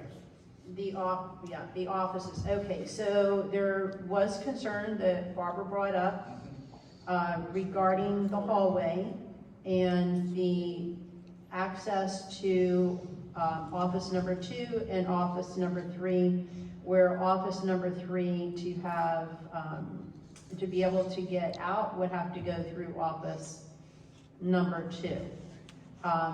Barb, do you want to discuss then what your idea is? Because the only way to, I would see, have access is to remove that closet. And then in which case, where would we? I'm not sure that gives us enough room to go into. Do we need that closet? And I'm looking at Josh. Well, and then there's the other wall, which, you know, I don't know the only other thing, but then if you move that one wall, then you're taken away from the office space from office 2 to 3, if you wanted to make that opening, because Barbara, you're saying you don't think that opening would be large enough, correct? I don't remember, I thought I remember the concern was going from the conference room to the offices, but I don't remember the concern being getting into the back office without going through office 2. Yeah, remember I said something like, Josh may say it's okay, but if somebody else has that office, they may not like. Yeah, I thought that was about the conference room. I mean, it's up to you guys, it's your building, it doesn't matter to me. So I guess I would ask, what is the use of all of office 3? Would you actually sit in all office 2 and all office 3 almost becomes a, I don't want to say storage, but sort of a records room and stuff? Because I know we store a lot of that in the FA. Matt, I believe would be office 2 and you would be office 3, correct? Depends on how you build it. Well, no, I know, but how it's conceived now is that you would be in office 3, and Matt would be in office 2, and then Drew would be out in office 1. We could arrange it either way. No, I know, That's one way to do it, yes. I know there was talk, and this is a long time ago, we've been doing this for like 5 years now, okay? There was talk at one time that the head cam would most likely be like in office 3 because office 2 would be Matt, which he would be more like a gatekeeper. There was talk at the time, years ago, that the head of the cam should have a gatekeeper. And, you know, Drew would be in what is now office 1, Matt would be in office 2. And to get to Josh, you had to go through the hoops of Matt and he, in essence, was a gatekeeper, so Josh could be left alone to do Josh things. Yes, you know, and not be constantly bothered by a ton of people. So they might like this setup, that's all I'm saying, but it's really up to the CAM staff to give their input on this area. Right, I don't ever also- remember that conversation at all. I also look at it and not saying that, like you said, Matt would be sort of like a gatekeeper and not in a secretarial position, but if you look at a lot of office buildings, you would have your administrator, whatever, in an office, you would have someone, as you were saying here, in what was considered office 2, and a lot of times that person, whoever would sit in office 3, would come through office 2 to get to wherever else, and it's not, I don't think, uncommon, but that's just my opinion. And that's what I was saying, maybe you said it better. Yeah, in its current workflow, how it would work is somebody would come in, they could stop by the admin office, and if they needed to see Matt or myself, Drew would buzz them back there, basically. If we were going to meet with a resident, it wouldn't be in office 2 or office 3, it would be in that conference room. Right. So the flow back there isn't that critical, in my opinion. Well, Josh, I know you're bothered all the time by people, and it's not really a bother because that's part of your You job. don't bother me. I know, but we do it too. All of us do it. All the board does it sometimes. Sure. And sometimes you need to have uninterrupted time to do the head admin stuff that you get interrupted. I get what you're saying, yeah. And so, you know, that's why that gatekeeper concept might be a more efficient workflow where Matt takes care of more of the day-to-day resident stuff without bothering you as much, and then you weigh in if you have to. I mean, that's just the hierarchy of how offices work. Sure, that's fine. I think we're getting away from the structure of the building and more into the delegation of Yeah, the it- board Well, here. yeah, no, but I think what it is we needed to make a change, or if we wanted to consider making a change, this is where we would do it. Jerry, Yes, sir. I'm comfortable with the current design. Okay, Yeah, Frank, I are think you we're beating the comfortable dead with horse. it? Yep, Todd? I am. All right, I am also? Yeah, we're beating the dead horse. Yeah, Let's just let okay. it what it is. All right. We just lost 15 minutes. I don't agree, but I'll concede. Okay, all right, so that area will remain the same. Before we leave that point, because I respect Barb's opinion, somehow when we vote, we need to be able to notate, this wasn't a complete consensus. Okay, that's fine. So all those in favor with keeping the office space exactly as is, please indicate by raising your hand. Aye. Aye. Opposed? Okay. So you want us in the minutes to notate every single decision that you've made? Well- How it was decided? Every single non-unanimous? Non-unanimous. Okay. So far, we've been unanimous. Yeah, we've been on a roll, so let's hope, yeah. All right, so yeah. If we have Yeah. somebody that says, no, I don't want that. Exactly. Right. So the other thing that Bill was talking about was the current water cooler. Under the current new plans, I believe it is being removed, am I correct? Yeah, but I would have to ask them why they're planning on removing it. I know when looking at the plans from somebody that's not seeing how the whole thing would come together, maybe they have a reason. I don't know. So what if we recommend it stays where it is unless there's some overriding design choice? That's fine. Yeah, I'm comfortable with that. Is everybody comfortable with that? Yeah? Yeah, I like that concept, yeah. Okay, very good. All right, what else? So Bill brought up the swing of the aerobics door, and I know we talked about it a little bit before. The current door into the aerobics room swings out into the hall. There's some amount of concern that Bill mentioned, that if you open it into the room, you might be, although I find this a little bit bizarre, you might be hitting somebody who's that close to the door, who's doing their aerobic stuff. But the door does currently open out, so now, so just to get Bill's complete list up there, that was one of the Right, I think if it was also the concern of that, one of the suggestions was that you have a door that has a window in it to prevent slamming into somebody. Does that Well, I sound think good? it has a window now, right? and it opens out now. I would say we just leave it the same. Do you know if there was a reason why they suggested, or is it just either? I'm sorry, I'm having a hard time hearing you I'm guys. sorry. What Okay. door are we talking about? The Yeah, one that goes into the aerobics The room? door going into the aerobics You room? want it to open out instead That's of in? what Bill had requested, that it opens out, because it currently opens out. It currently is an outward opening door. I know Scott's here, Scott's here, is there a way, could we ask Scott if the building committee had any opinion on that? Scott, I don't mean to put you on the spot, But since you're here, but since you're here, He will never come again. Yeah, he's, I don't know. Talk to the TNT folks. Hello. Why don't we say this, we would like the door to open out unless there's some kind of safety rule that says it has to open in. Why don't we do it like Okay. that? I'm good with that. We've already had this conversation like Right. 3 times. Okay, all They right. keep telling you, don't do it. Yeah.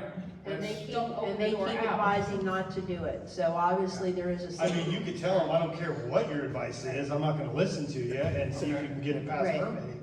But So- that, they've already said it like 3 That times. they Yeah, feel that it's refer to outside. refer to the A 7.1, I think that's probably your guideline there.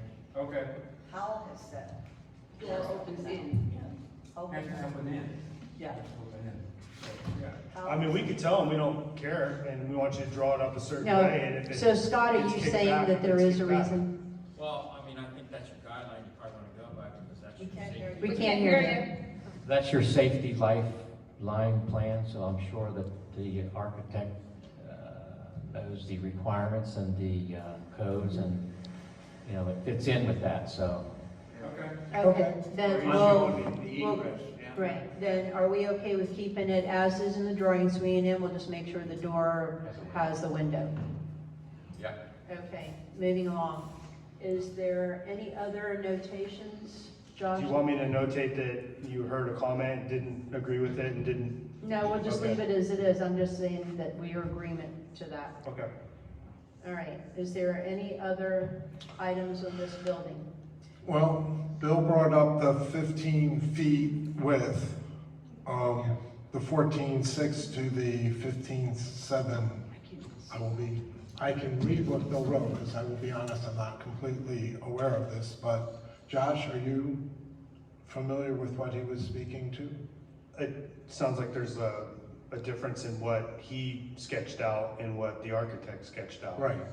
So I guess, I'm assuming, Bill, the half of a foot is critical to the space within the fitness room? Yes. microphone. The prior drawing had that considerably over further towards the door, beyond the door. The prior version of this had a 17-foot, 7 and some inches away from the outside wall. We sent a note that said it should be 15 foot, 7 foot inches from the outside wall. Now it's coming up 14 foot, 6 inches. So Okay. it should be, Should be how much? 15 and a half? yes, 15. Okay. And I think since we're closing up those doors and putting a window there, I think that we add the note that that should be 15 feet, 6 inches. Is everybody in agreement with that? Yep. All right, if we, Josh is still. he's looking, yeah. I'll tell them whatever you guys want, and they'll do what they can. Which Who room? is capturing that? Right here. Microphone. Yeah, So didn't we enlarge the aerobics room? Is that where we lost the 6 We're talking inches? about moving it 6 inches. This way. Actually, To make the aerobics room smaller? it's a foot and a half. That's a foot. So the interior space should be 15 and a half wide, from wall to interior wall to interior wall. Okay, Which thank you. will take a foot and a half off the aerobics room, correct? 14.6 to 15.7. So the aerobics room will lose space. 1 foot. Yes. Will that 1 affect foot. the, oh, never mind, we're putting a window, will that affect the placement of the window that we just said is gonna replace the double doors? The window would go in the door sill now. They can put a Right. window where the door goes, and then they could frame the window in. They might have to adjust the wall a little bit. I don't know. I'd have to Well, ask. that's what I'm saying, if we move this wall over a foot, that's right where the edge of the window is gonna go. Do we have to move the window then? I'm not a builder. I have no idea. Well, what they might do is make a little bit smaller window. Window. there. Yeah, they'll take that into consideration. I just wanna make sure. Yeah. No, we appreciate that. I would still like to see us in another conference room, the room 106. I'd like to see us label that, what they have as a TV there, I'd like to see us label that. All right, so wherever then there is a notation that looks like there should be a TV, you would like to have that in all buildings labeled We'd like to have a as? note. Yes. Yeah, since Okay. some of them are marked, I just think we should point out where they are and just have them all marked. Okay, and also there was discussion by Bill to make sure there was a TV in the aerobics room, so we would just need to make sure there was electric run so that it could be Right. plugged in and mounted in the aerobics room. And that would be on that far interior wall, correct?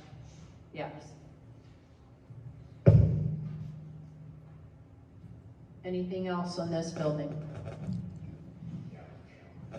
Oh, the outdoor shower, thank you, Matt. Okay, so the discussion was, I think everybody concurred that we would like the outdoor shower placed on this building on the outside, and making sure that it had hot running water to it.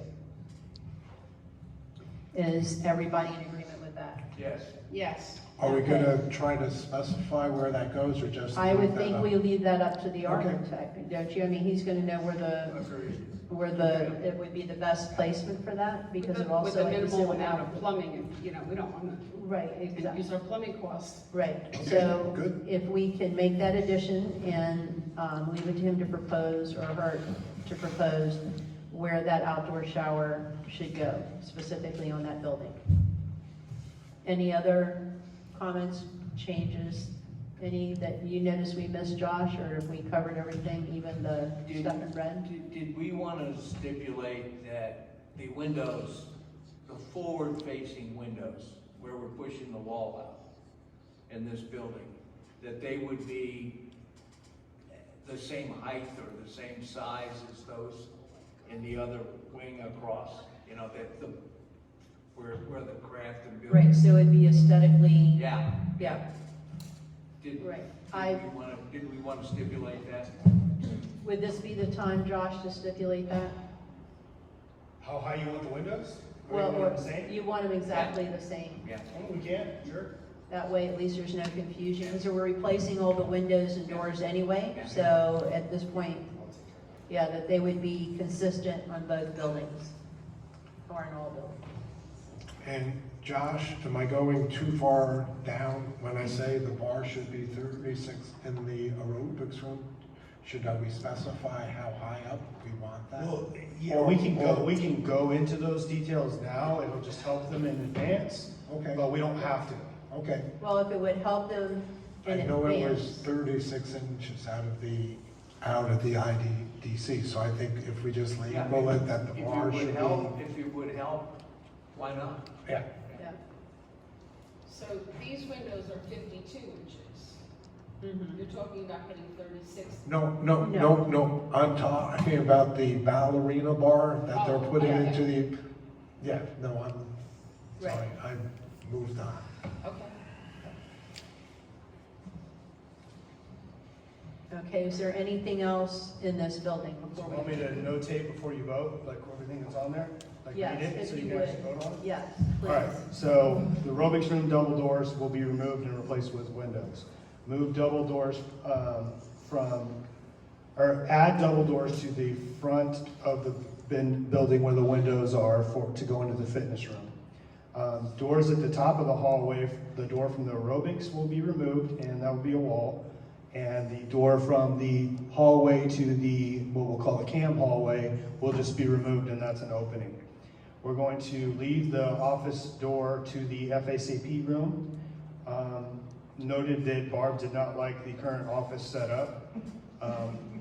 Keep water fountain in place, do not roof unless they have to for construction. Move wall from fitness to aerobics room to get 15.5 feet. And then TV added in the aerobics room, and make the ballerina bar 36 inches high. Then we were going to add a shower to the entrances by the pool. Correct, and Yeah. then windows in both buildings All the same to match. size. And I may have missed it, did you have the 15 feet for the aerobic width? Okay, I'm sorry. Yeah, he mentioned that. I just spaced. Okay, with those notations, I'd like to see a show of hands, all those in favor? Aye. Opposed? Okay, motion carries unanimous. Oh, did you mention the water fountain? Yes. Yes. You mentioned it. Well, I just want to comment on the water fountain not being moved. It says on the plans that in order to be ADA compliant, it has to be there. It has to be there, but they shifted its position a little bit, so it does have to change. I think that note refers to, they're gonna replace it with an ADA compliant device. In other words, I think it has to do with the height or something. Yeah, right? Wheelchair access. So if they have to move it, then it'll move. But if they don't, they don't. Right. Right. Yeah. All right, so, let's move on to the, building with the library and our craft room and, Number? yeah, I'm sorry, is it 852?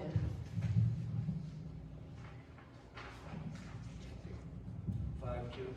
Yes, 852, sorry. That's pizza in here. Yeah.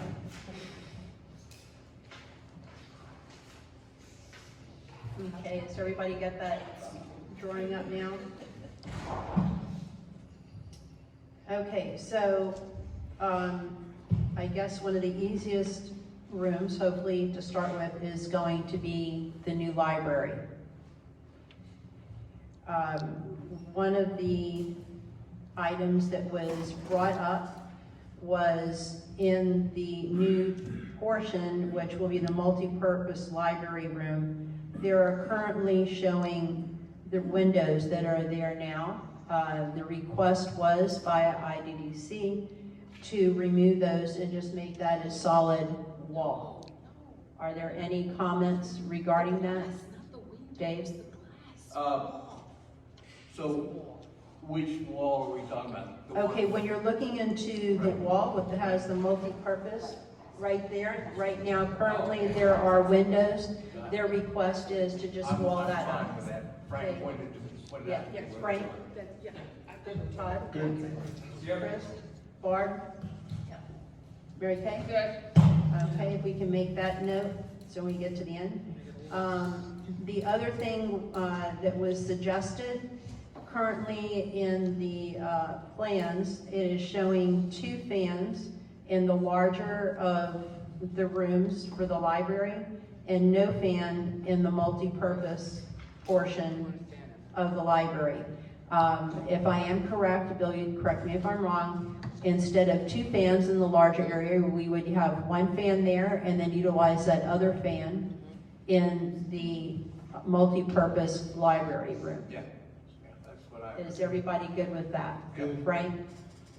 Well, here, everybody's gonna hate me for saying this, okay? But I counted, I think it was 37 fans in this project. These are commercial buildings for all practical purposes. You don't see ceiling fans in all these rooms in commercial buildings, because if you have an updated AC that is correctly air balanced, and my one son was an air balancer, union air balancer for 15 years, I know what I'm talking about here.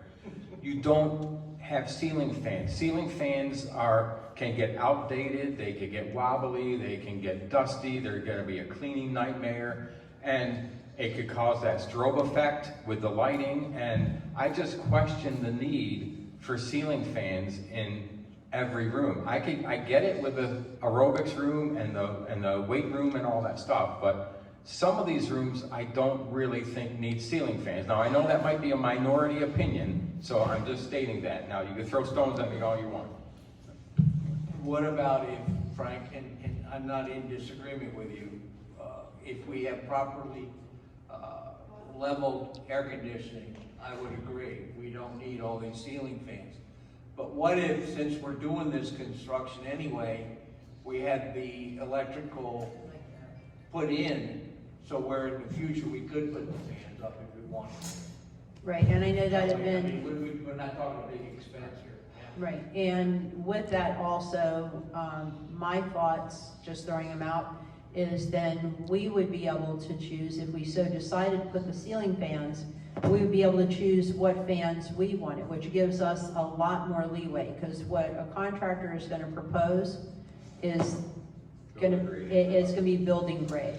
I'm not saying that's necessarily a horrible thing, but I think if we're looking at trying to make everything look more aesthetic and more efficient, then that possibly could be a way to answering all the, the concerns. Well, yeah, I'm just thinking as you're speaking, Terry, that's, maybe we would want to do that in all these rooms, have them put in the switch and the electrical in the ceiling, and then we could have anybody we want come in and install Right, and then fans where we want. So what you're saying is then if they would put in the wiring, cap it, Mhm. and then after we see basically how the HVAC system works, it would give us a better understanding of what it, or how What many, and where, if any, that we would need after that to be able to make a more informed decision, but the wiring would be there that we wouldn't have to go up into the ceiling. Because I believe, and I'm not in the business, but ceiling fans also, they have to be mounted in a certain way, so we would also look, I would think, in here, it may affect the actual ceiling framework and stuff, and we have speakers, for instance, in here and so forth. Well, it could also affect the sprinkler system too. That, in a Yes. hierarchy of needs, the sprinkler system Yes. trumps everything else. So- Right, right. Todd? So Frank, what do you think about the idea of just putting the electrical there in the rooms? I think it's a common sense compromise, because I know a lot of people don't share my feeling about it, but, yeah, it's a common sense compromise.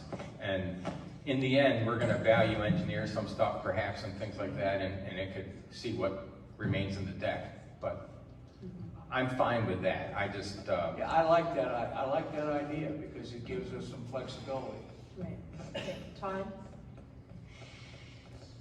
I'm okay with that, because I think it makes sense to see if we need them. Where I'm gonna start to get concerned, and we'll look at Josh and maybe we talk about this once we're done. We're gonna start this list of things that we wanna do to the buildings once it's done. So if the bid comes in at $10, and believe me, I know it won't, but if it comes in at 10, right, we're gonna want a little sheet on the side that says, yeah, but there's an extra 2 here for ceiling fans. I just don't wanna lose that fact, and that we have a full, honest cost, which I think we all want when we go out to the community. And perhaps in that cost, we assume we're gonna put up the fans. And build it in. And build it in, so we have the flexibility to do it. And I think, Josh, we just need to figure out how on the side, we're sort of keeping a running list of things that we know we're gonna spend on once the building's done. Because I just Yeah, don't wanna I lose kind of that. I have one for like the stage, the one Okay. for Great. landscaping, but you're Okay. right, if we start doing that with, Right. fixtures, Well, it's gonna get long. And What I I would, would, sorry, go ahead. and I think just adding in ceiling fans to the list, and then at the end, we count up how many caps we put in, we guess the price, then at least we're not losing track of these things. I think the hope that our AC will work is good, and then we have a backup plan if we're not Right. thrilled. Right, and then too, by noting where they want them, having to run the electric, they can cap it, but they'll also be able to tell from that if it's even practical where it's suggested or how many due to the, like you said, the fire suppression. And like you said, fire suppression is number one. Yep. Josh was gonna add something. Yeah. Well, I want to make sure I'm clear about what I'm noting. So we're saying that we're not gonna have them install any ceiling fans? Or are we saying in select areas? I think that's the conclusion we're I think that's a bad coming to. idea. Not my decision, but I think, I didn't say Well- anything about, I didn't say anything against like the aerobics room and the fitness room. That's what- We well- have those now. yeah, but I think some people were Well- kind of thinking that. Well- That we would Oh, do it no. separate. No. What turned me to think that we would want to not include them is a discussion about what a builder would put in, the types of fans they would put in. Well, we And can we know we can specify put that. better fans in. We can specify what they put in. Right. So, Yeah. so to me, the building grade is sort of a red herring, because we say we want this type of fan. I think I understand where Josh is from. I want them in the so in the fitness and aerobics rooms, they would go in.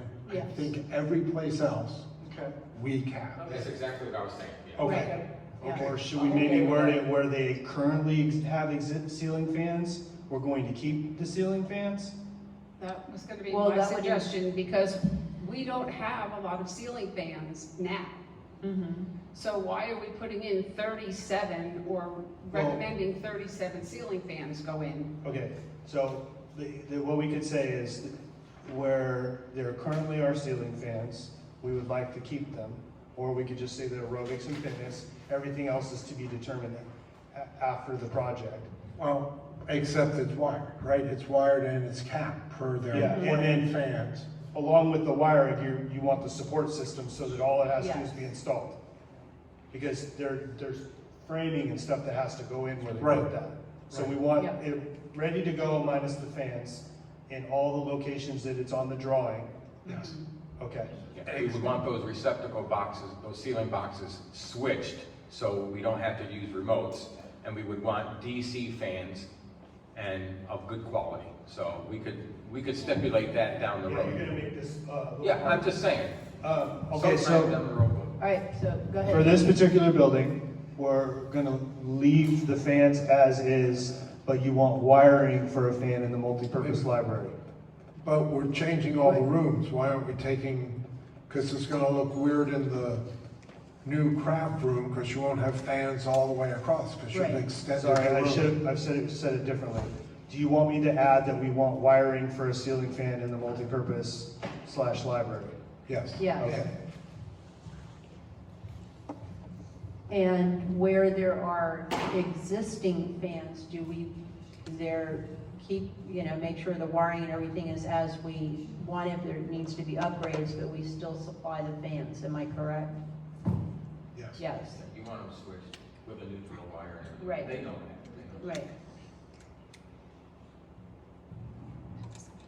Okay, so.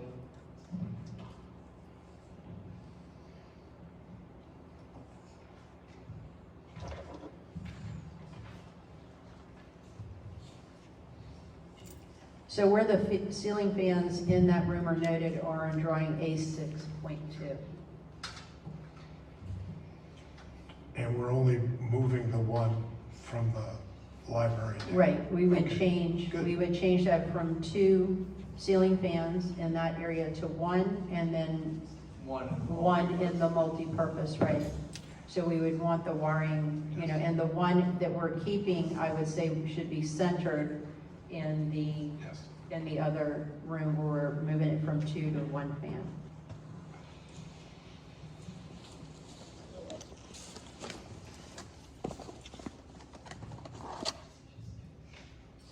Okay, in the craft room ones, we're just doing the wiring as well. Wiring.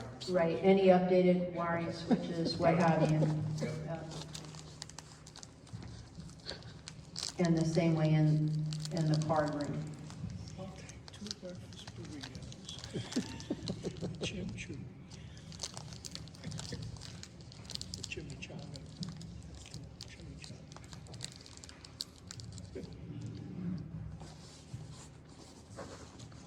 And I'm assuming you guys are okay with removing the double doors, so they're going Yes. into the, Yes, deleting Okay. the double doors from the card room and placing a window there, correct? Yeah. And I just want to make a note that we indicated previously that we don't want cabinets in the billiards room. Yeah, I'm wondering, and I'm wondering if they mislabeled that, and that was supposed to be the craft room instead of the billiards room.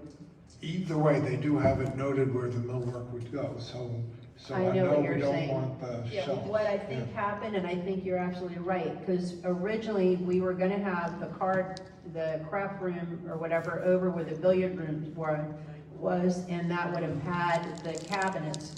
And it just never, those cabinets did get removed from the billiards room. And then they didn't get placed where they should have been. So yeah, we just need to make sure. Then the craft room, you want them upper and lower. So in the craft room, we want upper and lower cabinets, and in the billiards room, We just by want the to show. corner, by the door, that's just supposed to be a countertop, a shelf. Okay?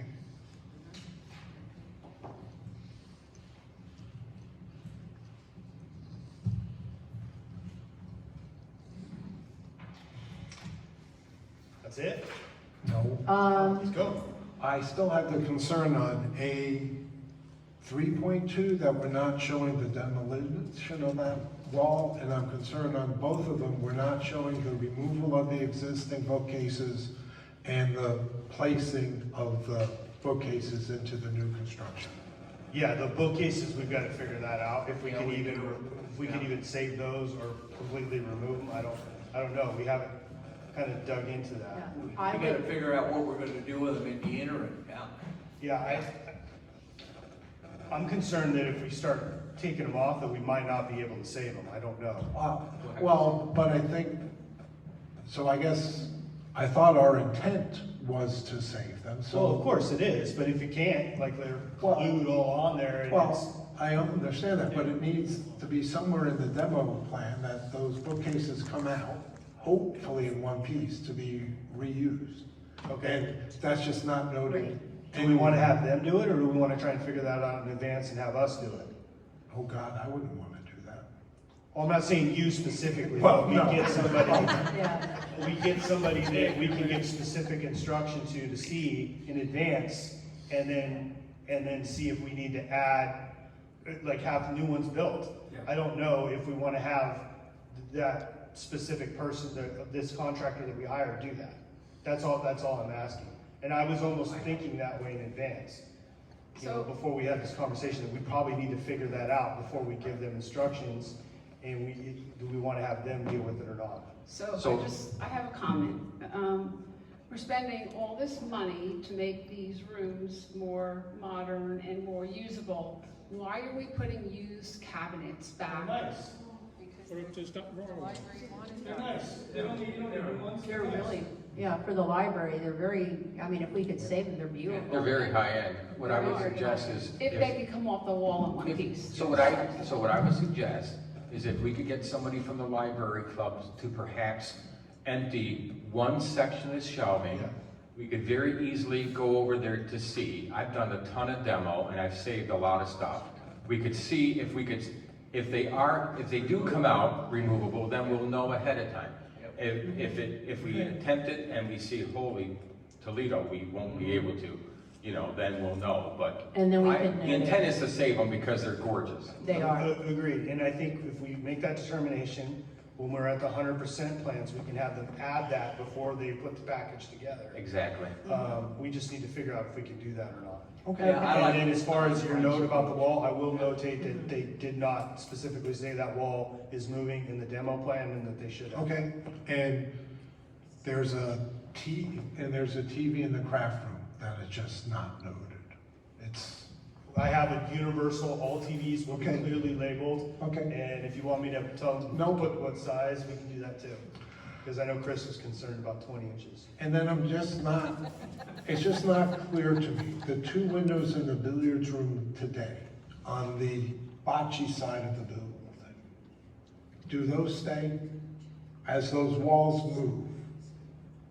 Well, it looks like they have one wall on that side, or two windows on that side. Right. I don't know if they're, it looks like Oh, one of but them that's is, two after we built, so the two existing windows do, okay. well, it looks like there's one window that stays, Yeah, but the other one stays in the existing two in the billiards room, one sort of moves to the craft room because that wall gets moved. So it looks like, yes. Yeah, okay, no, I'm The good with other, that. the other question was, I know there was some questioning regarding the double doors going into the billiards room. Do we want them centered, or are we good with where they are? I know that was brought up. I think where they, I mean, I'm fine with. I can't see them where they have them. Yeah, I think we leave them alone. Yeah. On the outside. Yeah, we'll let them, Okay, and then the only last question I have, I know we've been talking about lighting. Does anyone have any comments? Frank? Yeah, I mean, because there's a lot of different rooms in here, and I have everything written by room, so. Go for it, Frank. Okay, all right. So, for billiards rooms, sorry. For billiards rooms, it says remove cabinets, have the shelf, that's fine. Okay, in the billiards room, I count 30 can lights. Nobody's gonna be operating in there. 30 can lights in addition to the special lighting over the billiards table is completely nuts, okay? So we could remove probably a lot of those can lights in there. If you count it, so it shows 30 of them. You have 30 now, if you count the ceiling light, the fan lights. So, you know. Just pointing that out. It's not Okay. crazy. I think that's. I've talked to a few of pool people. They say they rarely use the fans. So everybody knows, Ed DiGiovanni just told me he agrees. Because he's a pool guy, billiard guy. He just texted me on my watch. So we had corner fans. We talked, the IBDC talked about corner fans in there, kind of like the ones we have, and instead of and I want to make sure that is that correct? yeah. Okay, that's it. all right, okay. Now, here's a controversial issue, I just want to throw it out there, you can throw it away, I'm sure you might. Will the windows be, will people hit those with a pool cue? Because now, presently, it is tight. You know, I know we're getting more room in there, so maybe it doesn't come into play, but keeping the windows at the same height, can they be hit with pool cues? And is there any thought entertaining to make those windows higher in there so they just get lighting and not, because nobody ever opens them. And is it better to have wall space instead of window space where you could have pool cues hit them? I'm just asking, so. excuse me, just, so it's gonna be a new wall anyway, since they're moving out, and we can, you know, tell them, we want higher. Well, we can. I don't think we've ever broken a window in there, so they're gonna hit the door as much as they hit a window. And there's some symmetry between that and the fitness room Yeah. for how the windows look. Yeah, I think I'm more for the symmetry, Agreed. but that's, yeah. Yeah, for me, it's not a hill to die on. I just, when we interviewed some of the pool or the billiard people, you know, they said that higher windows, they'd be fine with that because they just like a little bit of light in. I know they never open those blinds in those windows, so they're not asking for a lot of lighting in there like the craft room people do. Frank, while we're talking about the billiards room, how many of those can lights would you recommend we have them removed? In other words, I agree, it's too many. Well, Yeah. keeping in mind though, Josh already says there's 30 lights in it. So to be clear, each bay, like the recessed ceiling, has 6 can lights. Then you've got a drop-down ceiling fan with 4 lights on it. So it's not 30 can lights, but it's 30 lights altogether. I mean, I think the best approach for this is to suggest that they reevaluate that and make a recommendation for. Well, it looks like there's 13 per pool table. That's what it looks like. so why Well, wouldn't there's we 10 just, plus the drop-down, but yeah. Todd? I like the idea of just going back to the architect and saying, what should we do here? Yeah. Right? I mean, I don't know if they should be 30 can lights or if they should be 4 fluorescent. I no expertise here. But I would think if they're just trying to replicate what we have, that's not good either. I would say for all the for all the buildings, ask them for what they recommend. They know what their use is. Right, Okay? yeah. Does everybody agree with that? I concur with what Todd said. I think it would be a great idea if we tell, you know, how, hey, based on the square footage, everything else, the type of lights that are available, you know, what is your recommendation? I mean, they should know and be able to give us their feedback. Yeah, but I think we should also mention that we think there's too many can lights in the billiard room. And why are they putting in so many can lights in the billiard room?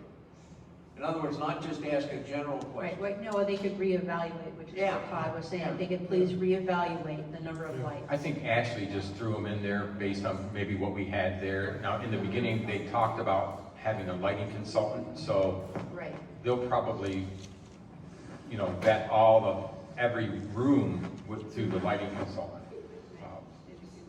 So if you ask me to, so in the library multi-purpose room, any can lights we have in there need to be away from the wall at least farther than the bookcases. So the can light isn't shining on the top of the bookcase and not in the room. So we should just make sure of that.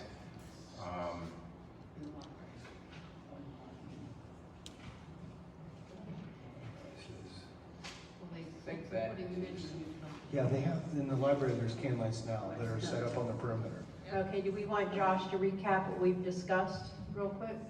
What? Can you recap what the changes Yes. in the notes, please?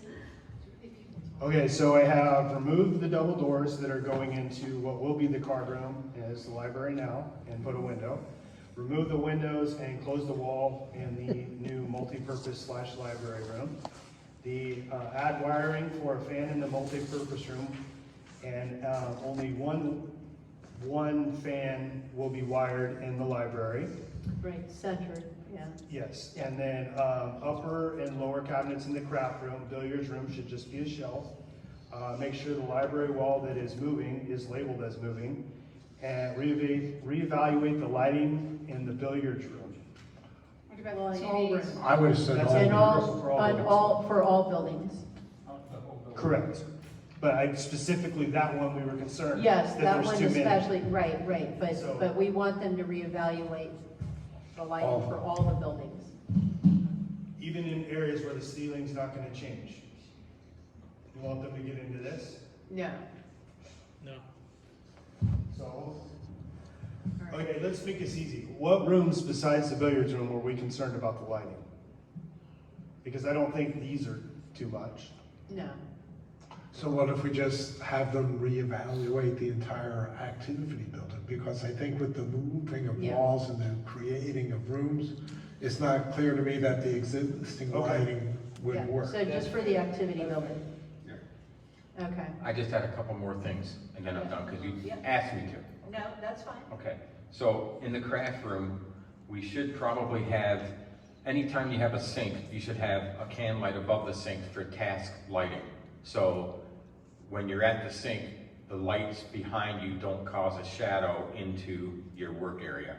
So having one can light over sinks, and that's, Dirty dishes. huh? No, sorry, Um, talking out of turn.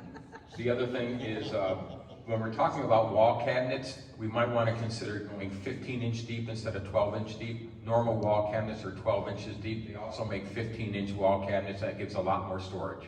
So I just did that on my kitchen.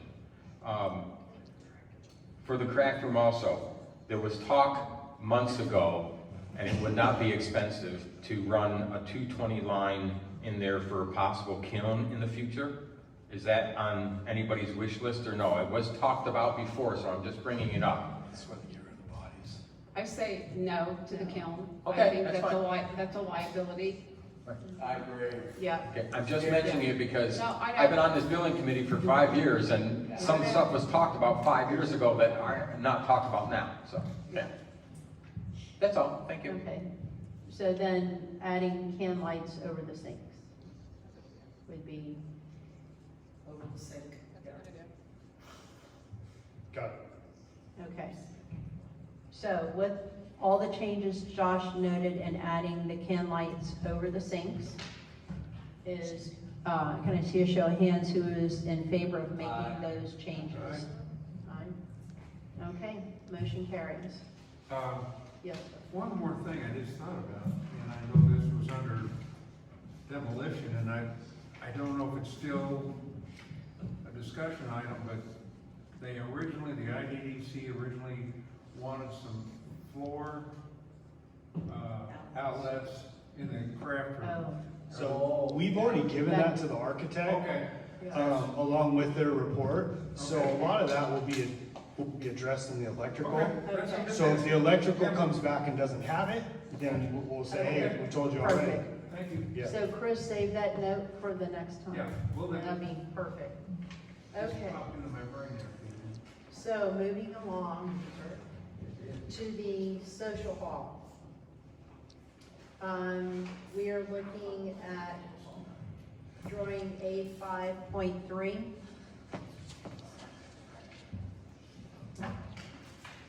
What I suggest, because I think it's gonna be an easy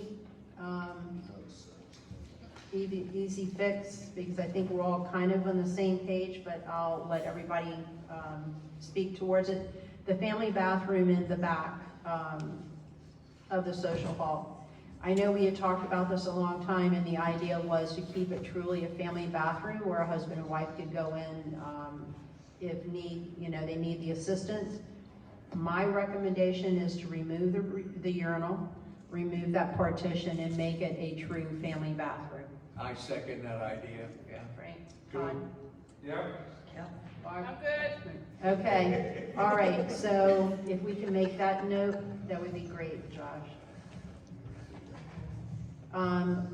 In the kitchen, what was noted was making or changing the windows to make sure and ensure that they're counter height. Any discussion on that, or are we in agreement with that? I'm good. Yep, Dave, Chris, Yeah. Barb? yeah. No problem, Okay, yeah. so if we can make the notation on that. The other question, as you know, the fire exit door, it is scheduled to be filled up. I know there were some questions about that. Is there any discussion regarding that door, or just leave it as is on the drawing cabinet wall? Yeah, catering entrance to the kitchen, when the caterers come, I know right now it was said that they come in this door, but it's probably because there's not a proper entrance out there, I don't know for sure. But I think we're looking at wanting a catering entrance directly to the kitchen. Aren't all our ACs outside that door? Yes, they are. Which is why it's not used now. It's not usable for that purpose. I'm because assuming of- that's why it's Yeah. not used. Yeah, I mean, Yes. I would be leery of trying to keep that door with all that equipment out there. right, But right. That's the reason why it's not utilized now. So it's not neat. Their air conditioners are right there outside that door. That was only used for an emergency exit, and that was the sole purpose of it, only emergency. And If you that's- had no other way to get out, you would utilize that door. But there's no way for caterers to come in and out. We would have to move all the ACs. Yep. Yeah, the other part is there's no pathway, so if you My have only these rolling concern, carts. is, and I'm looking at Josh here, is it not needed for emergency exit? it's not. According to, yeah, go ahead, Todd. Oh, I was just gonna say, it is not part of their life safety plan, so they do not consider it a required exit. Ray mentioned that fact at the building meeting. Okay, Yeah, don't need that. okay. I just So, I wondered, guess- because it was a kitchen, right, did you need, that kind of emergency exit? Mhm. What'd you think, what'd you see, Frank? Did you lose Barb? knew Barb wanted Yeah. The condensing unit is like right in front of the door, so it doesn't show on the plans that that is an official exit. I'll go a step further, and this might be controversial. I don't think you need that door, and I don't actually think you need that other window on that wall because there's already another window in there, and every time you have a window, you have less cabinet space. So, I don't know how the kitchen folks feel, but I would think that they'd rather have 30 to 36 inches more of wall cabinets than that window. You know, we'll have enough lighting in there. I think they're in agreement with what you just said. Wow, okay. All right, so there is, Frank has brought up, and we're talking on the sidewall, the same area where the door has been walled up. You're saying to remove that window and make that side wall where we could actually utilize more cabinet space, correct? Correct. All right. Just keep the one over the sink. Right. Mary Kay, do you have any comments? Nope. Barb? Great idea. Good. Okay. All right, if we can make that notation, that was easy. Now, I know Lori sent some notes. She wasn't able to be here today to talk to it. Did she not mention, Todd, something about, I know there was discussion of a double wall oven, but that may have been. So, just on your spot, Oh, well, there you right where the go. window was. What was that? The double wall oven, Lori That was had, in her note, yeah. it was Yeah. in her note. And it was part of the IDBC plan that was approved back in, And wouldn't it back in just, November. I said, you just That- found your spot. Where the window was. But, Where the window was. so, it was approved by the board under the impression that they wouldn't need a fire suppression system. correct? After meeting with the engineers, that's not true. So that's You would the- need, even though it is there's no like cooktop, you would still need a fire suppression system in the hood. So if we want that, we need to tell them to drop that system. So, like most things, it's cost. How much does a fire suppression system cost? I don't know. Okay, so I think part of the IDDC's thought was, let's put it in until somebody tells us it's too expensive and then we take it out. I have a question. Oh, sorry. Yeah, Chris? Yeah, well, years ago, when we looked into this, it was $1,000 a foot for the fire suppression system. Now, that was years ago. You could probably double that today. There's also, you have to have a certain size hood, no matter what. We looked into it, the minimum was 8 foot. So it was 8 times 1,000, it was $8,000 years ago. Now it's probably. Okay, but double that's a cooktop, not an oven. Not a double oven. Not enough, so I would imagine the suppression requirements are different. Probably so. I just don't know how expensive they are. If it was, if it was cheap, I'd be willing to consider it. So is there a way we can find out? Yeah, by getting a contractor to bid on putting it in. Okay, So that's the only way to really find out is. They are costly, and in addition to that, they have to be tested, and they have to be cleaned on a regular basis. They have to be tested every year, and there's a high cost for that also. Is it for a double oven rather than I mean, I can see what you're saying for the open cooktop that has grease and all of that, but we're talking closed oven. They still have to be cleaned. Well, clean, It's- but not as often well, It's I've been considered retired too commercial. long to know that, Josh to know that. If it's needed for a double oven, I'm surprised at that. It's needed for anything that has a high Flame. temp or Okay. that heats up to that temperature. Fine. Even I'm just a good. single oven? Yes. It's a Doesn't matter. commercial It's commercial cooking kitchen. application, they need to have certain fire suppression system. so could we not get an estimate from the architect within like 50%? Because if it's $250,000, I'm out. There is just no way. But if it's $4,000, I think it's worth having a conversation I for. would say 20 grand would make it worth it. I Okay, mean, we but haven't- they've been there's, asking us for- there's, Right, I for the mean, amount of use. Stove, we just think it's oven. costly. I don't know what that I means. mean, I know from attending some of the IDDC meetings, I know that Barb knows, this is a real desire of a large Yes. segment of our community, that we could have that capability in our kitchen. I think it's worth exploring, as Todd suggested. So are we Why not don't we going? go ahead and put it in and say, okay, tell us what we need, and then we go from there. Yeah. Are we doing away with the warming ovens? No, Okay, the warming so- ovens would still exist. So the warming ovens have more capacity than a double oven. You only have 2 shelves in a double oven, and that only gives you capacity to put maybe 2 large trays or 4 small trays in the same oven. I don't know. I just don't think it's worth the money. But I don't know what the money is. That's my If we concern. have to have a fire suppression for the double ovens, I think that we need to go back to somewhere and say, let's put the stove in like was originally requested with the suppression system as well. A stove would give you better capacity and better, trust me, I cook for a living.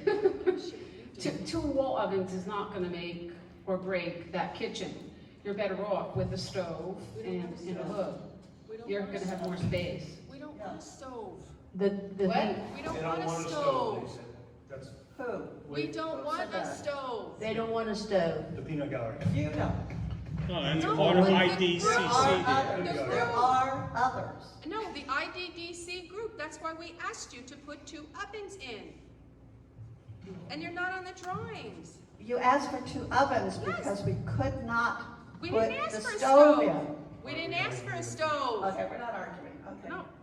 Board, All right, so I guess is the consensus then that we ask them to put in the double oven? It could take the place of where the window is where there's no window. and then we can always remove it when we do our value engineering, like, Right, and like Frank has mentioned before. Right? Well, I would think Powell would have a fairly good idea, like what Todd said, makes common sense. We could ask Powell how much these systems typically cost, thank you. without needing a specific bid from a contractor that we just say no to afterwards. Let's see what Powell says, and that's what we're paying them for. They could weigh in on it and maybe give us some direction there. I have no preference. I'm a guy, I grill. All right, so then the question would be, Josh, if you can. So they're probably not gonna just, let's say I call them up and I ask them, and I'm not trying to make this more difficult. No. But I think they're gonna have to do some work to figure out how to make it, how to put it together, like adjust the drawings, and then that might give us a number. So really, we need to just add it back to the plan and get a little bit further and see what's all involved with adding that, and then we can get a number. What happened? Fair enough. What happened to the kitchen designer person that was supposed to do this? You're asking the wrong dude, I never said Frank, that. you said there was a kitchen design person that was part of this We're not power there deal? yet. Well, yeah, Ashley said they would have a kitchen design person, design the kitchen and the work triangle and the cabinetry and things like that. But we have to give them what we want first. I mean, We're not these there are yet. just generic cabinets that are in here now. Once they have a finalized plan and they know the running space of cabinetry, they could figure that out there, whether we want more drawers or Well, doors and things like maybe that. design person has a feel for, Right, but I think what Josh is saying is, and everybody else, we need to put it back in the plan. Let them develop what they feel needs to be done, and then we move forward from there, correct? Is the Yeah, and then once they know what all needs to be done, Yes. then they have a better idea of what it might Yes. cost. So are we in agreement for right now, temporarily putting that back in the double oven to find out what is required and need, and then we can make an informed decision afterwards regarding that? Agreed. Okay, good. Okay. Is there, the can light over the sink, which you had noted, and the other, so adding a can light over the sink in that room. Is there any other notations in the kitchen, Todd? A small one will be it's labeled as a refrigerator on the plan. It's actually recommended by the IDDC, it's a freezer. I know it doesn't change the plans at all, because it's the same size box, but I just think it's better to label it what it's intended. So the intended is a stand-up freezer there. The IDDC wants to replace the refrigerator with a. Wants to replace the old, not the big stuff, but the small one with a free. Oh, the small one, okay.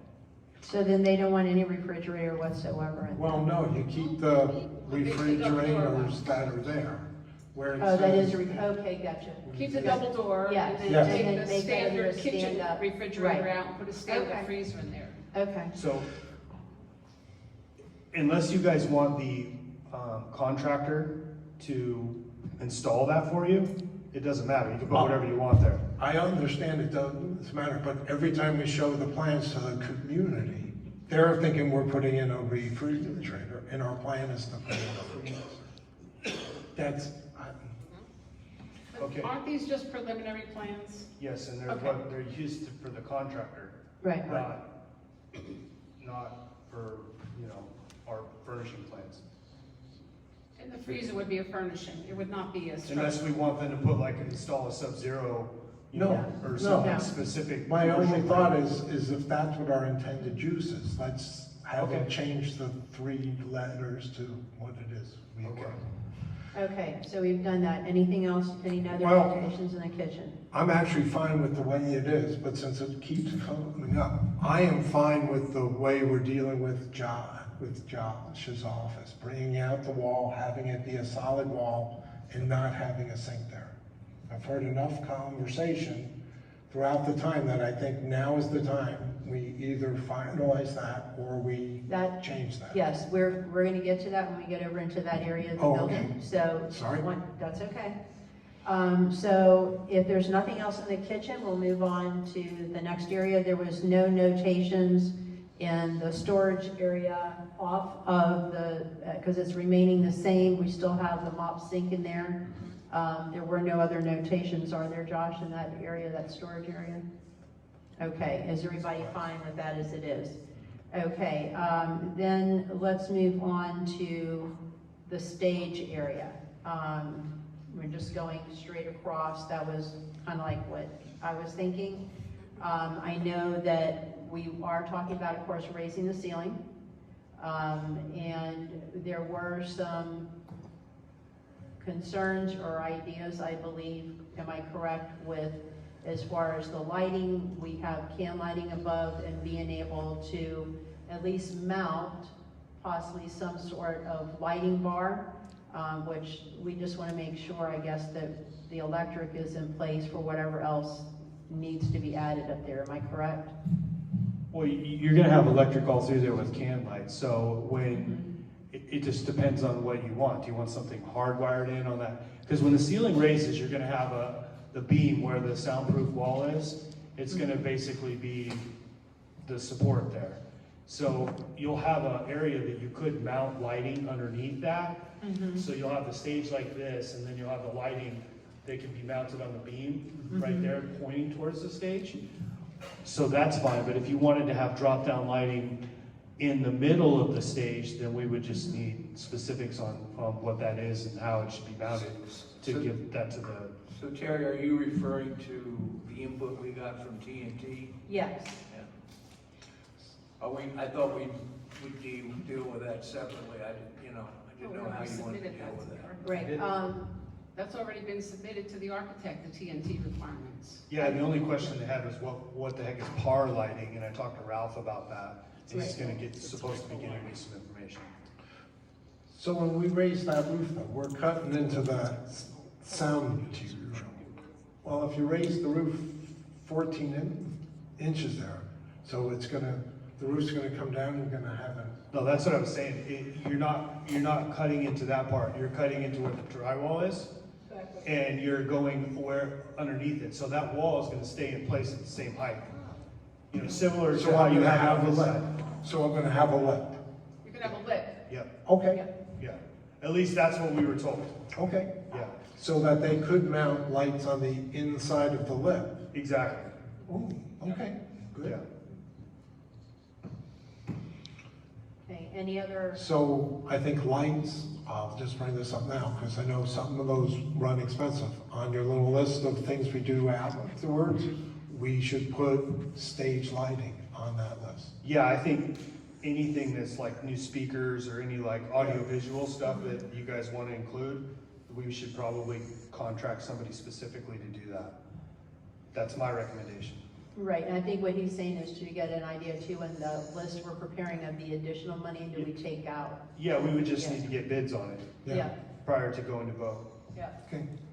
okay. Any Yeah, but other? I think what Todd suggested is that, as you just said, that separate list that we want to Right. keep of the things that fall outside of the major reconstruction. Right, Yeah. the Right. things we don't ask the Right. building, the building contractor to do. Okay, any other comments? Frank? Yes, I was thinking we were gonna talk a little bit more about the family restroom there, just one Okay. other item. Sure. Since we're calling it a family restroom, and the public is in here often, you know, for certain things.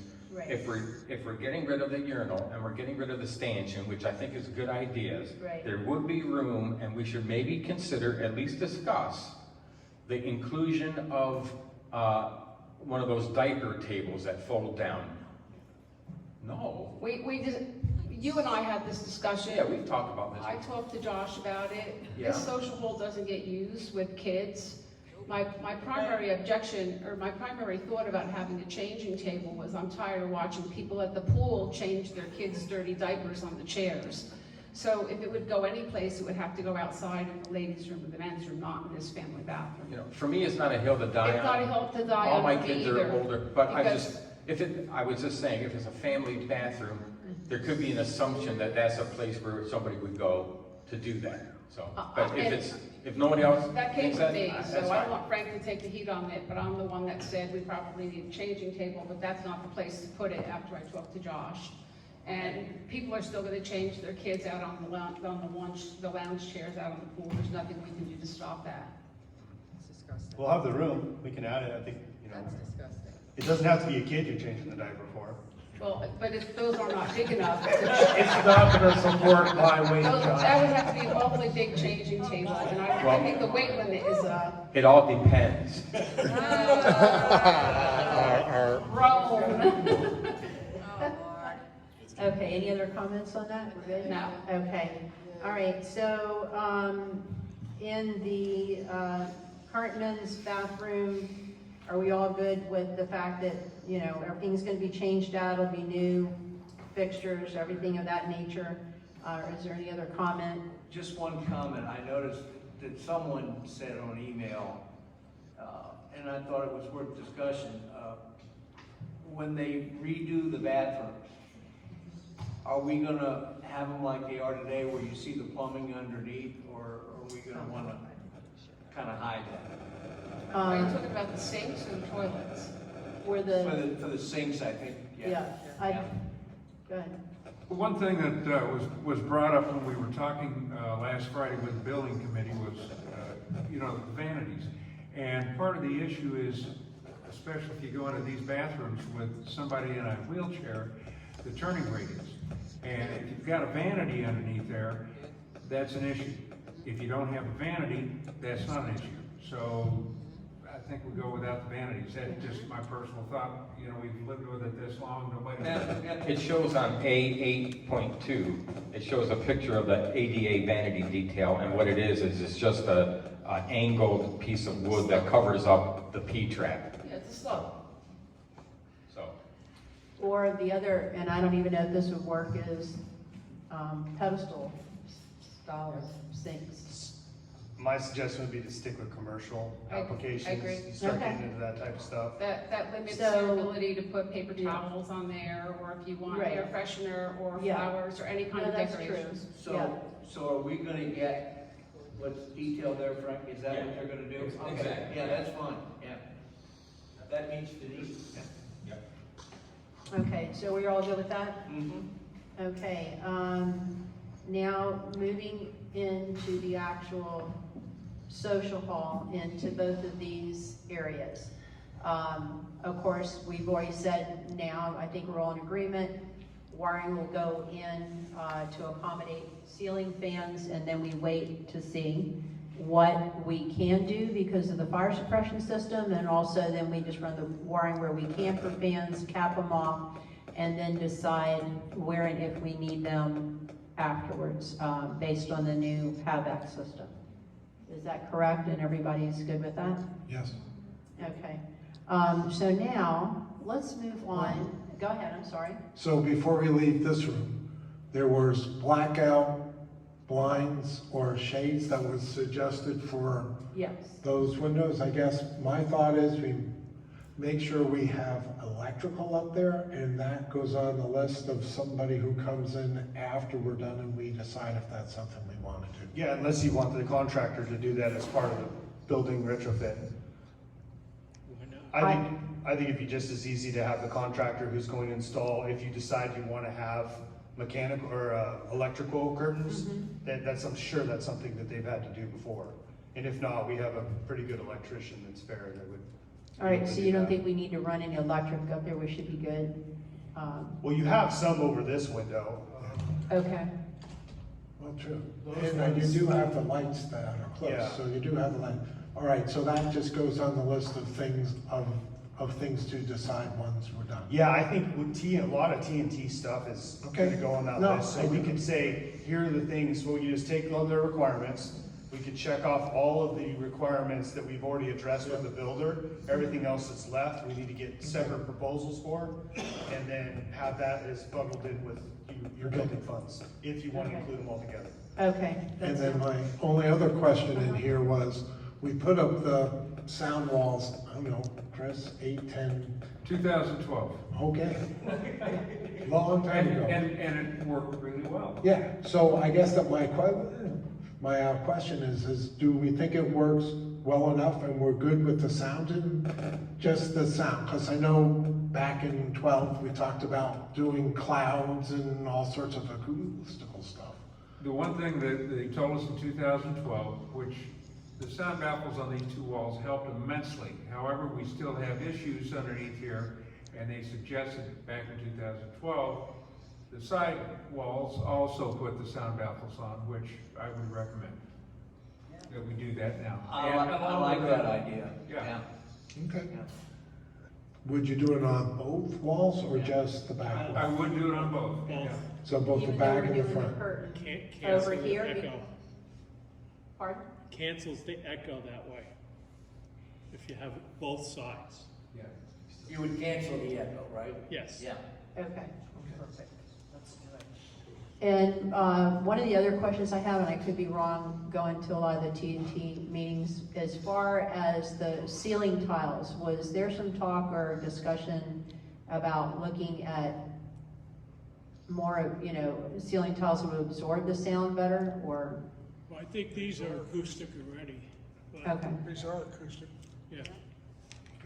Okay. So to be clear, you want me to tell the architect that we want sound barriers on the side walls, and that's something we want them to. Sound absorbing panels. is what- Sound Yep, sound absorbing panels. Okay, and at what point on the wall are we looking? Same height all the way across? Yeah, just to make it uniform, I would think. I would say something that matches what we already have. Okay. Well, Would we not because, do that aftermarket and maybe talk to the same company if they still exist that did these two? And just do it Yeah. aftermarket and not have that part of Right. the contractor that's doing everything else? Because that's not their area of expertise. I like that idea better. I don't know, Sounds good. what's Yeah. the opinion of everybody else, do it aftermarket and just have a, Well, isn't our list starting to get long? well, we're gonna have a long list no matter what, so. Okay, So did we decide after? aftermarket, is that agreeable with everybody? Okay. Okay, I'll I think just put it on my aftermarket might be list. the wrong term. I think we want to say not done by Powell. Well, subcontract after. Yeah. Subcontract. I mean, you're gonna wait for the hall to be done, and then you're gonna, right, you're probably not gonna bring somebody in the middle of Right. construction. But I will say now, that's a hill I will die on.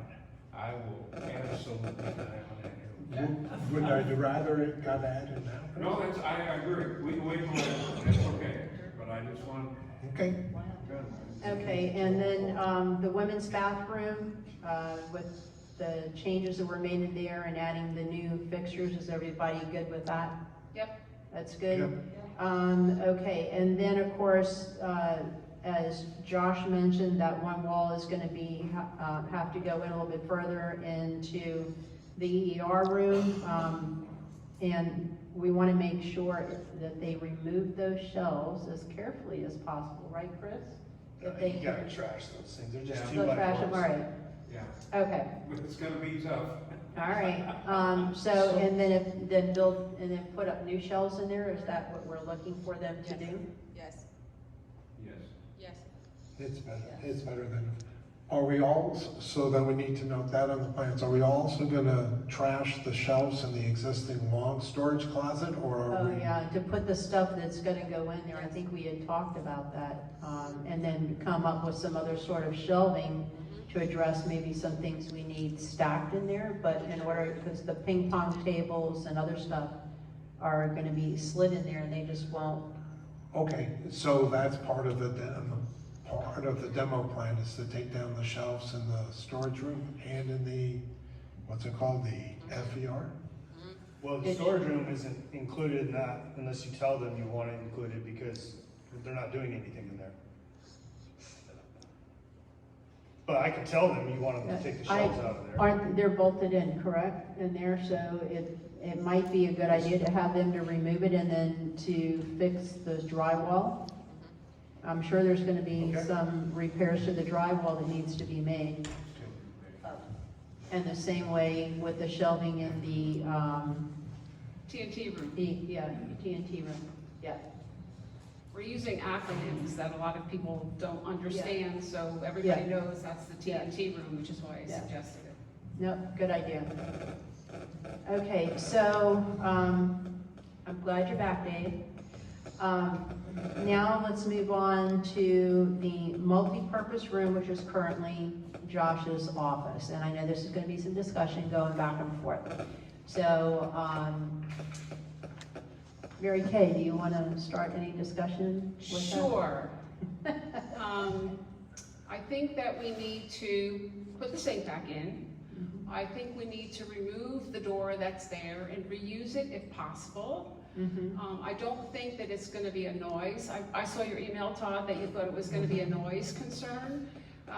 We have the same issue when you're in the kitchen meeting room and they're doing aerobics and the lady's jumping up and down on the stage. I mean, you can hear every bounce. So I don't think that's gonna be a problem. I would like to see that roll-up door stay there and be able to, if we need to, use that room for coffee again, if possible. Yeah. Okay. That's my only concern in that. Barb? I agree. I Chris? absolutely agree. I do too, and if we can also, I was thinking of have some cabinets along Yeah, that they wall should with put, the sink, right? where they put the sink in, Yeah. they're gonna have Yeah. to have some kind Right. of support, so you're gonna need Right. cabinets. Yeah. You could also use those for storage in the meeting room if you have Yeah. projector equipment or whiteboards or anything Right. like that. You could use Right. those for storage as well. Okay, Todd? I disagree. I know I'm gonna lose this, so that's fine. I just think that roll-up thing in our hall looks like a cafeteria thing. So if nothing else, if there's something, and I do think noise into the room will be a concern. I myself would leave it as the plans are. And if not, consider something that is prettier than. More aesthetically pleasing? That's better said. Get some cool like shutters or something? Well, I don't shutters have- would let in even more sound. That's where so I am concerned about trying to use the room as an actual conference room. And I agree 100%, because we have finance when they do aerobics Yeah. in here. That, to me, only makes a bad problem worse. But I don't see any reason to have a long conversation. If you guys want the roll up, I'm very So happy as to long as there's some disagree. kind of way to open that wall, I don't care what kind of door it is, it doesn't have, if we can't salvage what's there now, I mean, I don't think it's a huge expense to buy a new one that's more aesthetically pleasing, that might be soundproof. Frank, you're the expert on this, what do you think?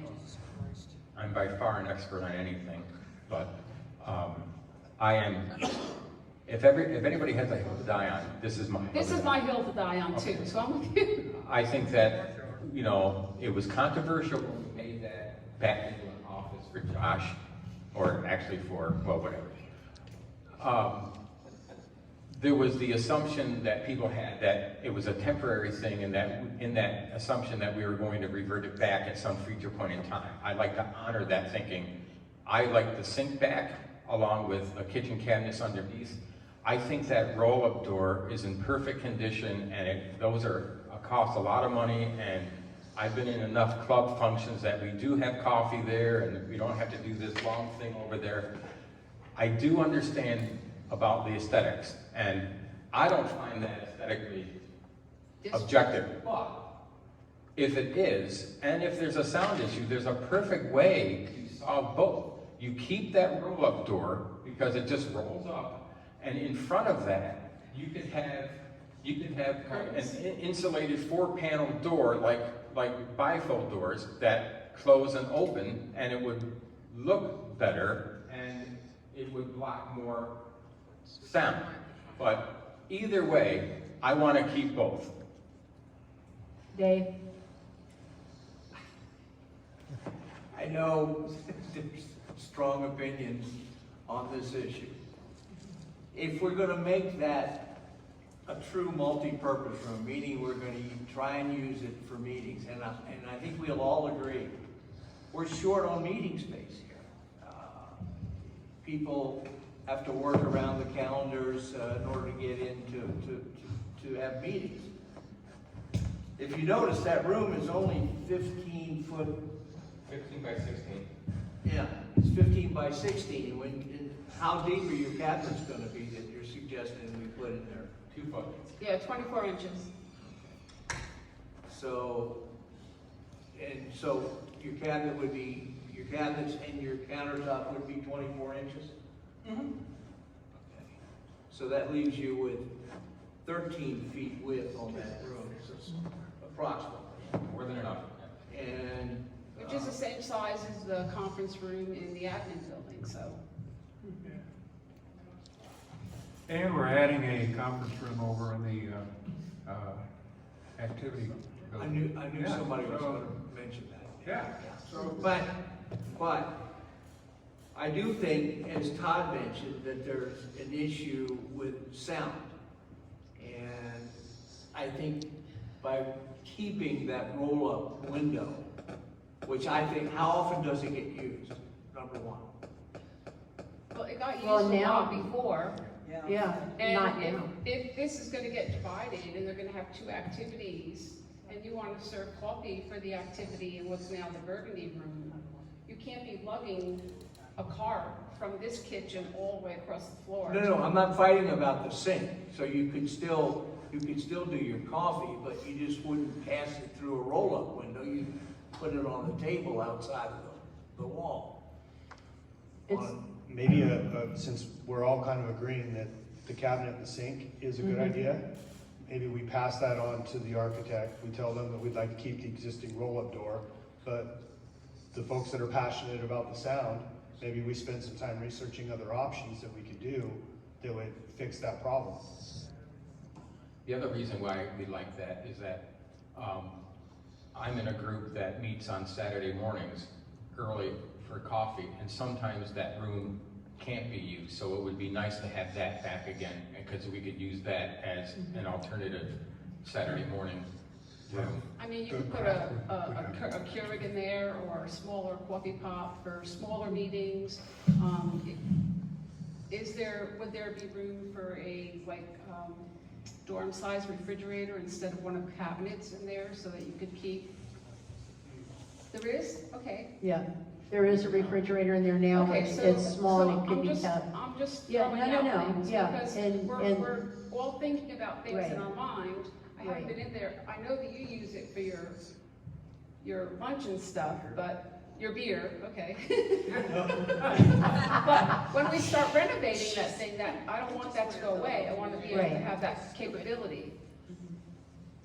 I see Chris use that roll-up door a lot, and I've looked at it. It looks like it's in perfect condition because it's not worn or anything. I just hate to throw it away. Those things are very expensive, and if it's used I think it's gonna be used. I just hate to throw something perfectly good away.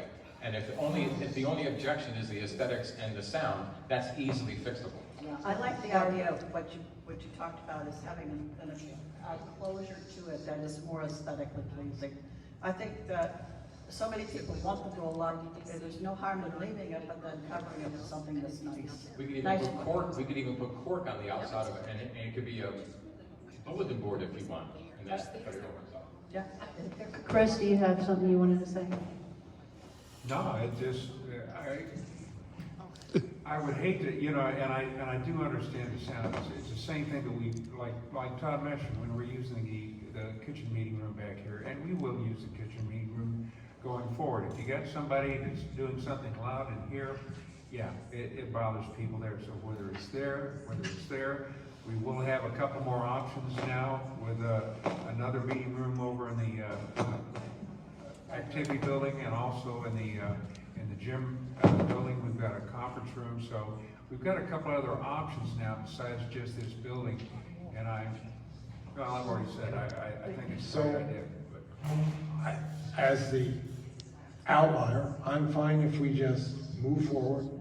I will, as much as Barb did on the door, I will disagree with that, but I will fully support our plan as we go forward. If you can look at some sort of cool sound options, great, but there's no reason to keep talking. I mean, Okay. we all have our thoughts on this.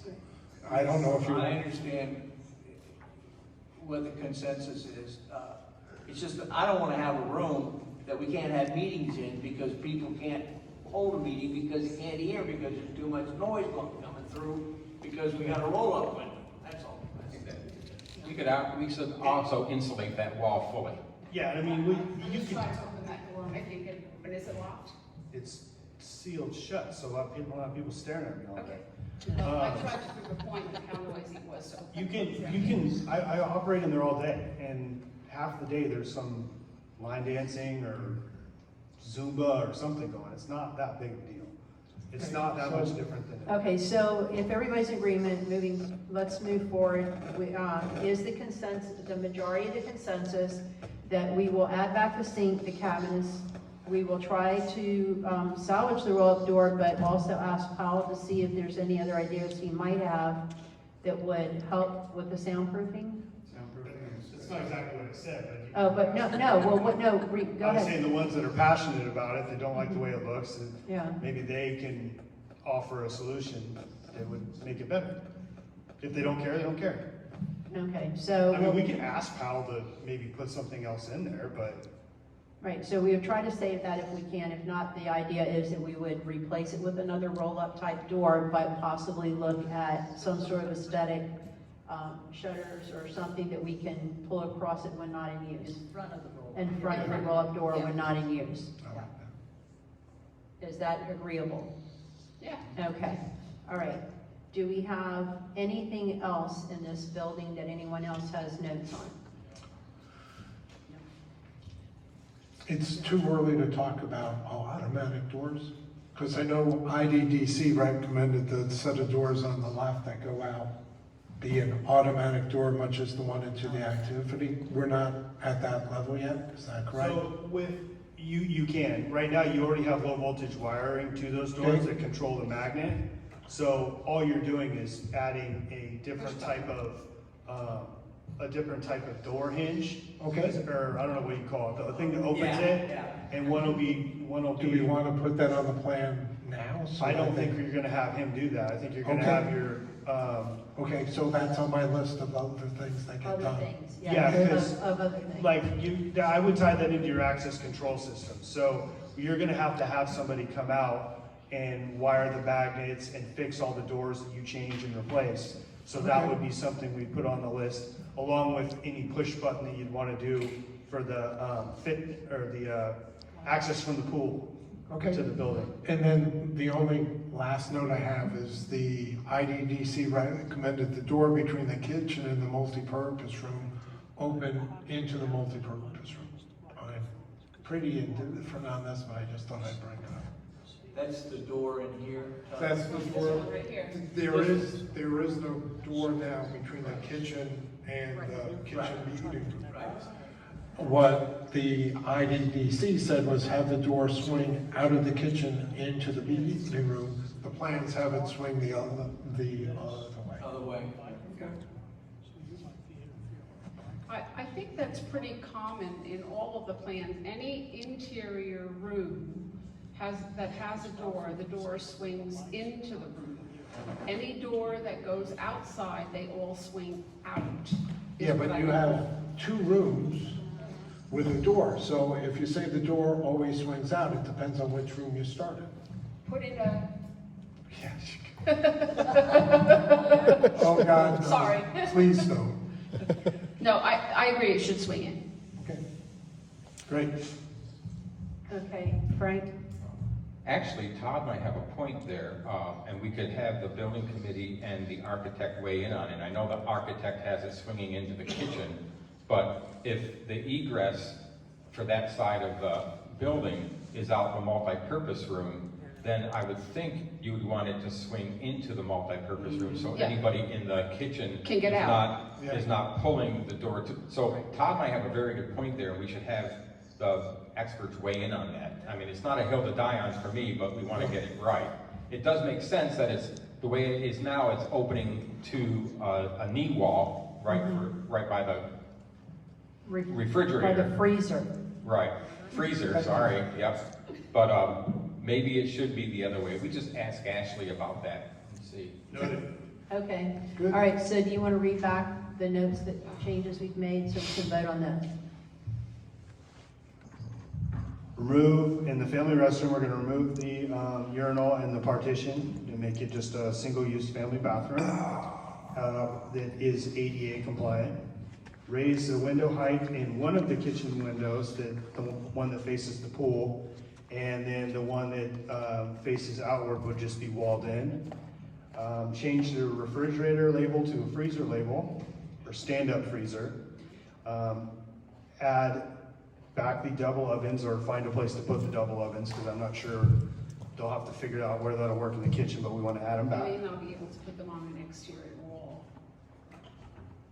whatever. Add cam light over the sink, remove shelving in the lawn closet and TNT closet, and repair the drywall. Add cabinets and sink to multi-purpose room. Todd is against this. Kitchen door and multi-purpose, open towards multi-purpose room. And that's it. Remove the shelving from the other storage area and patch the walls, Long closet. the long closet. That's a long closet and TNT Oh, closet. I'm sorry, I didn't Yeah. hear the long closet, okay, yep. Is there any other changes we, no? All right, so all those in favor of making those changes, say aye. Aye. Opposed? All righty, and I think that covers everything, yeah? No, what, oh, no, well, on the building, not, we still gotta do the, we still gotta do the taxes and the, Do you want to task a committee to do anything additional with these? Yes, I think now would be a great time to task IDDC moving forward to start taking a look and giving us the recommendations on flooring, the furnishings, paint colors, also shelving, as we know we're gonna have to put some shelving in. Window And- treatments? I'm sorry, What? Window treatments? window treatments?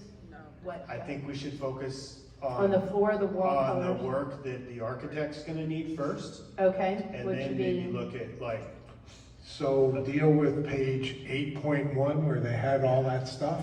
yeah, because that's, we're gonna need to get that to them. okay, Yes. all right, and they can use that as a template, and, And use the room numbers, go room by Yeah. room, we need to change this flooring to this, we need to, right. paint it this, we need to, whatever. Okay, if I were gonna task them with this, which I think is the right thing, Right, we should give them a date when we think we want them In done my by. mind, yeah, let's do it. yeah, so when do you feel we should have this back? 45 days, reasonable? Huh? 45 days? Oh, 45, I thought you said 5, I was gonna go, oh my God. So we want it back for our May board meeting? Right? Sure. Right, that's about, So, yeah, Bill? Okay, all right. thank you, so- sir. Yep, and we can get those templates to you guys, so you'll have them. Okay, thank you. Okay, perfect. Yep. Okay, so last but not least, under my pile of stuff. The door they're taking out, that's where the oven. Under my pile of stuff, yes, as I find it, is the audit report. So the good news is, after receiving the audit report, it was very favorable. And just stress, which Diane and Todd will, I'm sure, stress as well, we're in really good financial shape. And this year will be our first year we've had to file taxes, but that's because we're actually earning money. What the auditors have determined is the amount of taxes that we will be filing for 2023 is $22,764. And that is due to all our investments, which are doing quite well at this time. So Terry, can I ask a question before Sure. you continue? Todd, can you tell me how much interest in 2023 we actually earned? 127,000. So we're paying about 20%.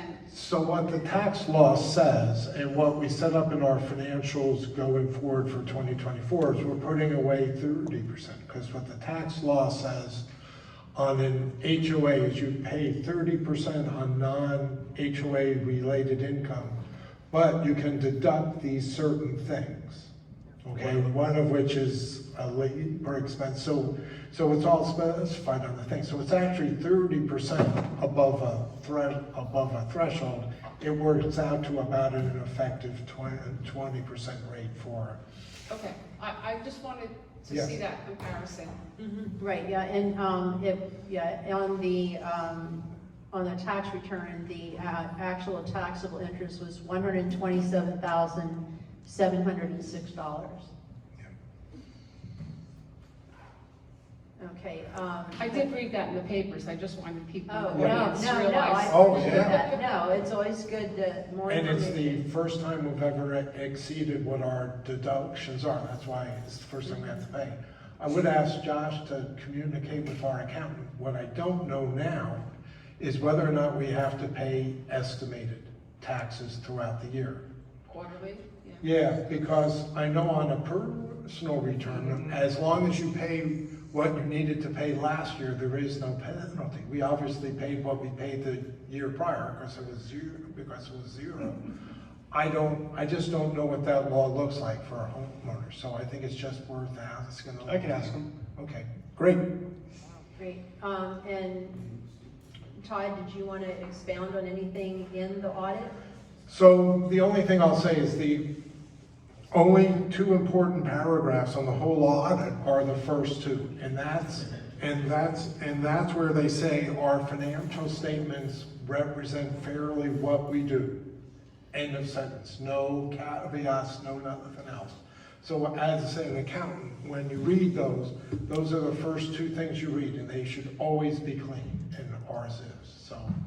Well, I think the report also says that they kind of commended us for the way we're doing business, Well, right? yep, but just from am I happy with the report, that's sort of what you look like. So I guess I'll make a motion that we accept the audit report. Is that what we want to do? I'll second it. Yeah, any discussion? No. All those in favor signify by saying aye. Aye. Motion carries. And do we need a motion also for the taxes? Yes? You've Or already no? filed and paid them. We already filed and paid. We filed and paid, have we signed? Leland signed them for you because that's part of your contract. Okay. Yeah. I wanted to ask, were we gonna talk about this letter that they want us to send to them? Oh, that's already been done. Has it been done? So, And Terry signed it? so at the beginning of the audit, the office provided all the stuff. There's one small change we need to make. I think I sent it to you. Yeah, I don't think you as a board necessarily need to No. go over all that. No, and then, once No, it's. I'm not suggesting that, I'm just. No, no, You're just wondering if it needs to be approved. yeah, Yeah, it's all been resolved. yeah, and then just Todd and I need to sign it, correct? Correct. Yeah, Yeah. all right, so that's our last order of business, and this will be done till next year. And we'll be in great shape. Are we ready to adjourn? Yes? Can I make a motion to Yes, adjourn? please. I'll second that motion. All those in favor? Aye. Thank you all. Well done. Yeah, nice job. Because I got a 2 o'clock meeting. Here's ours.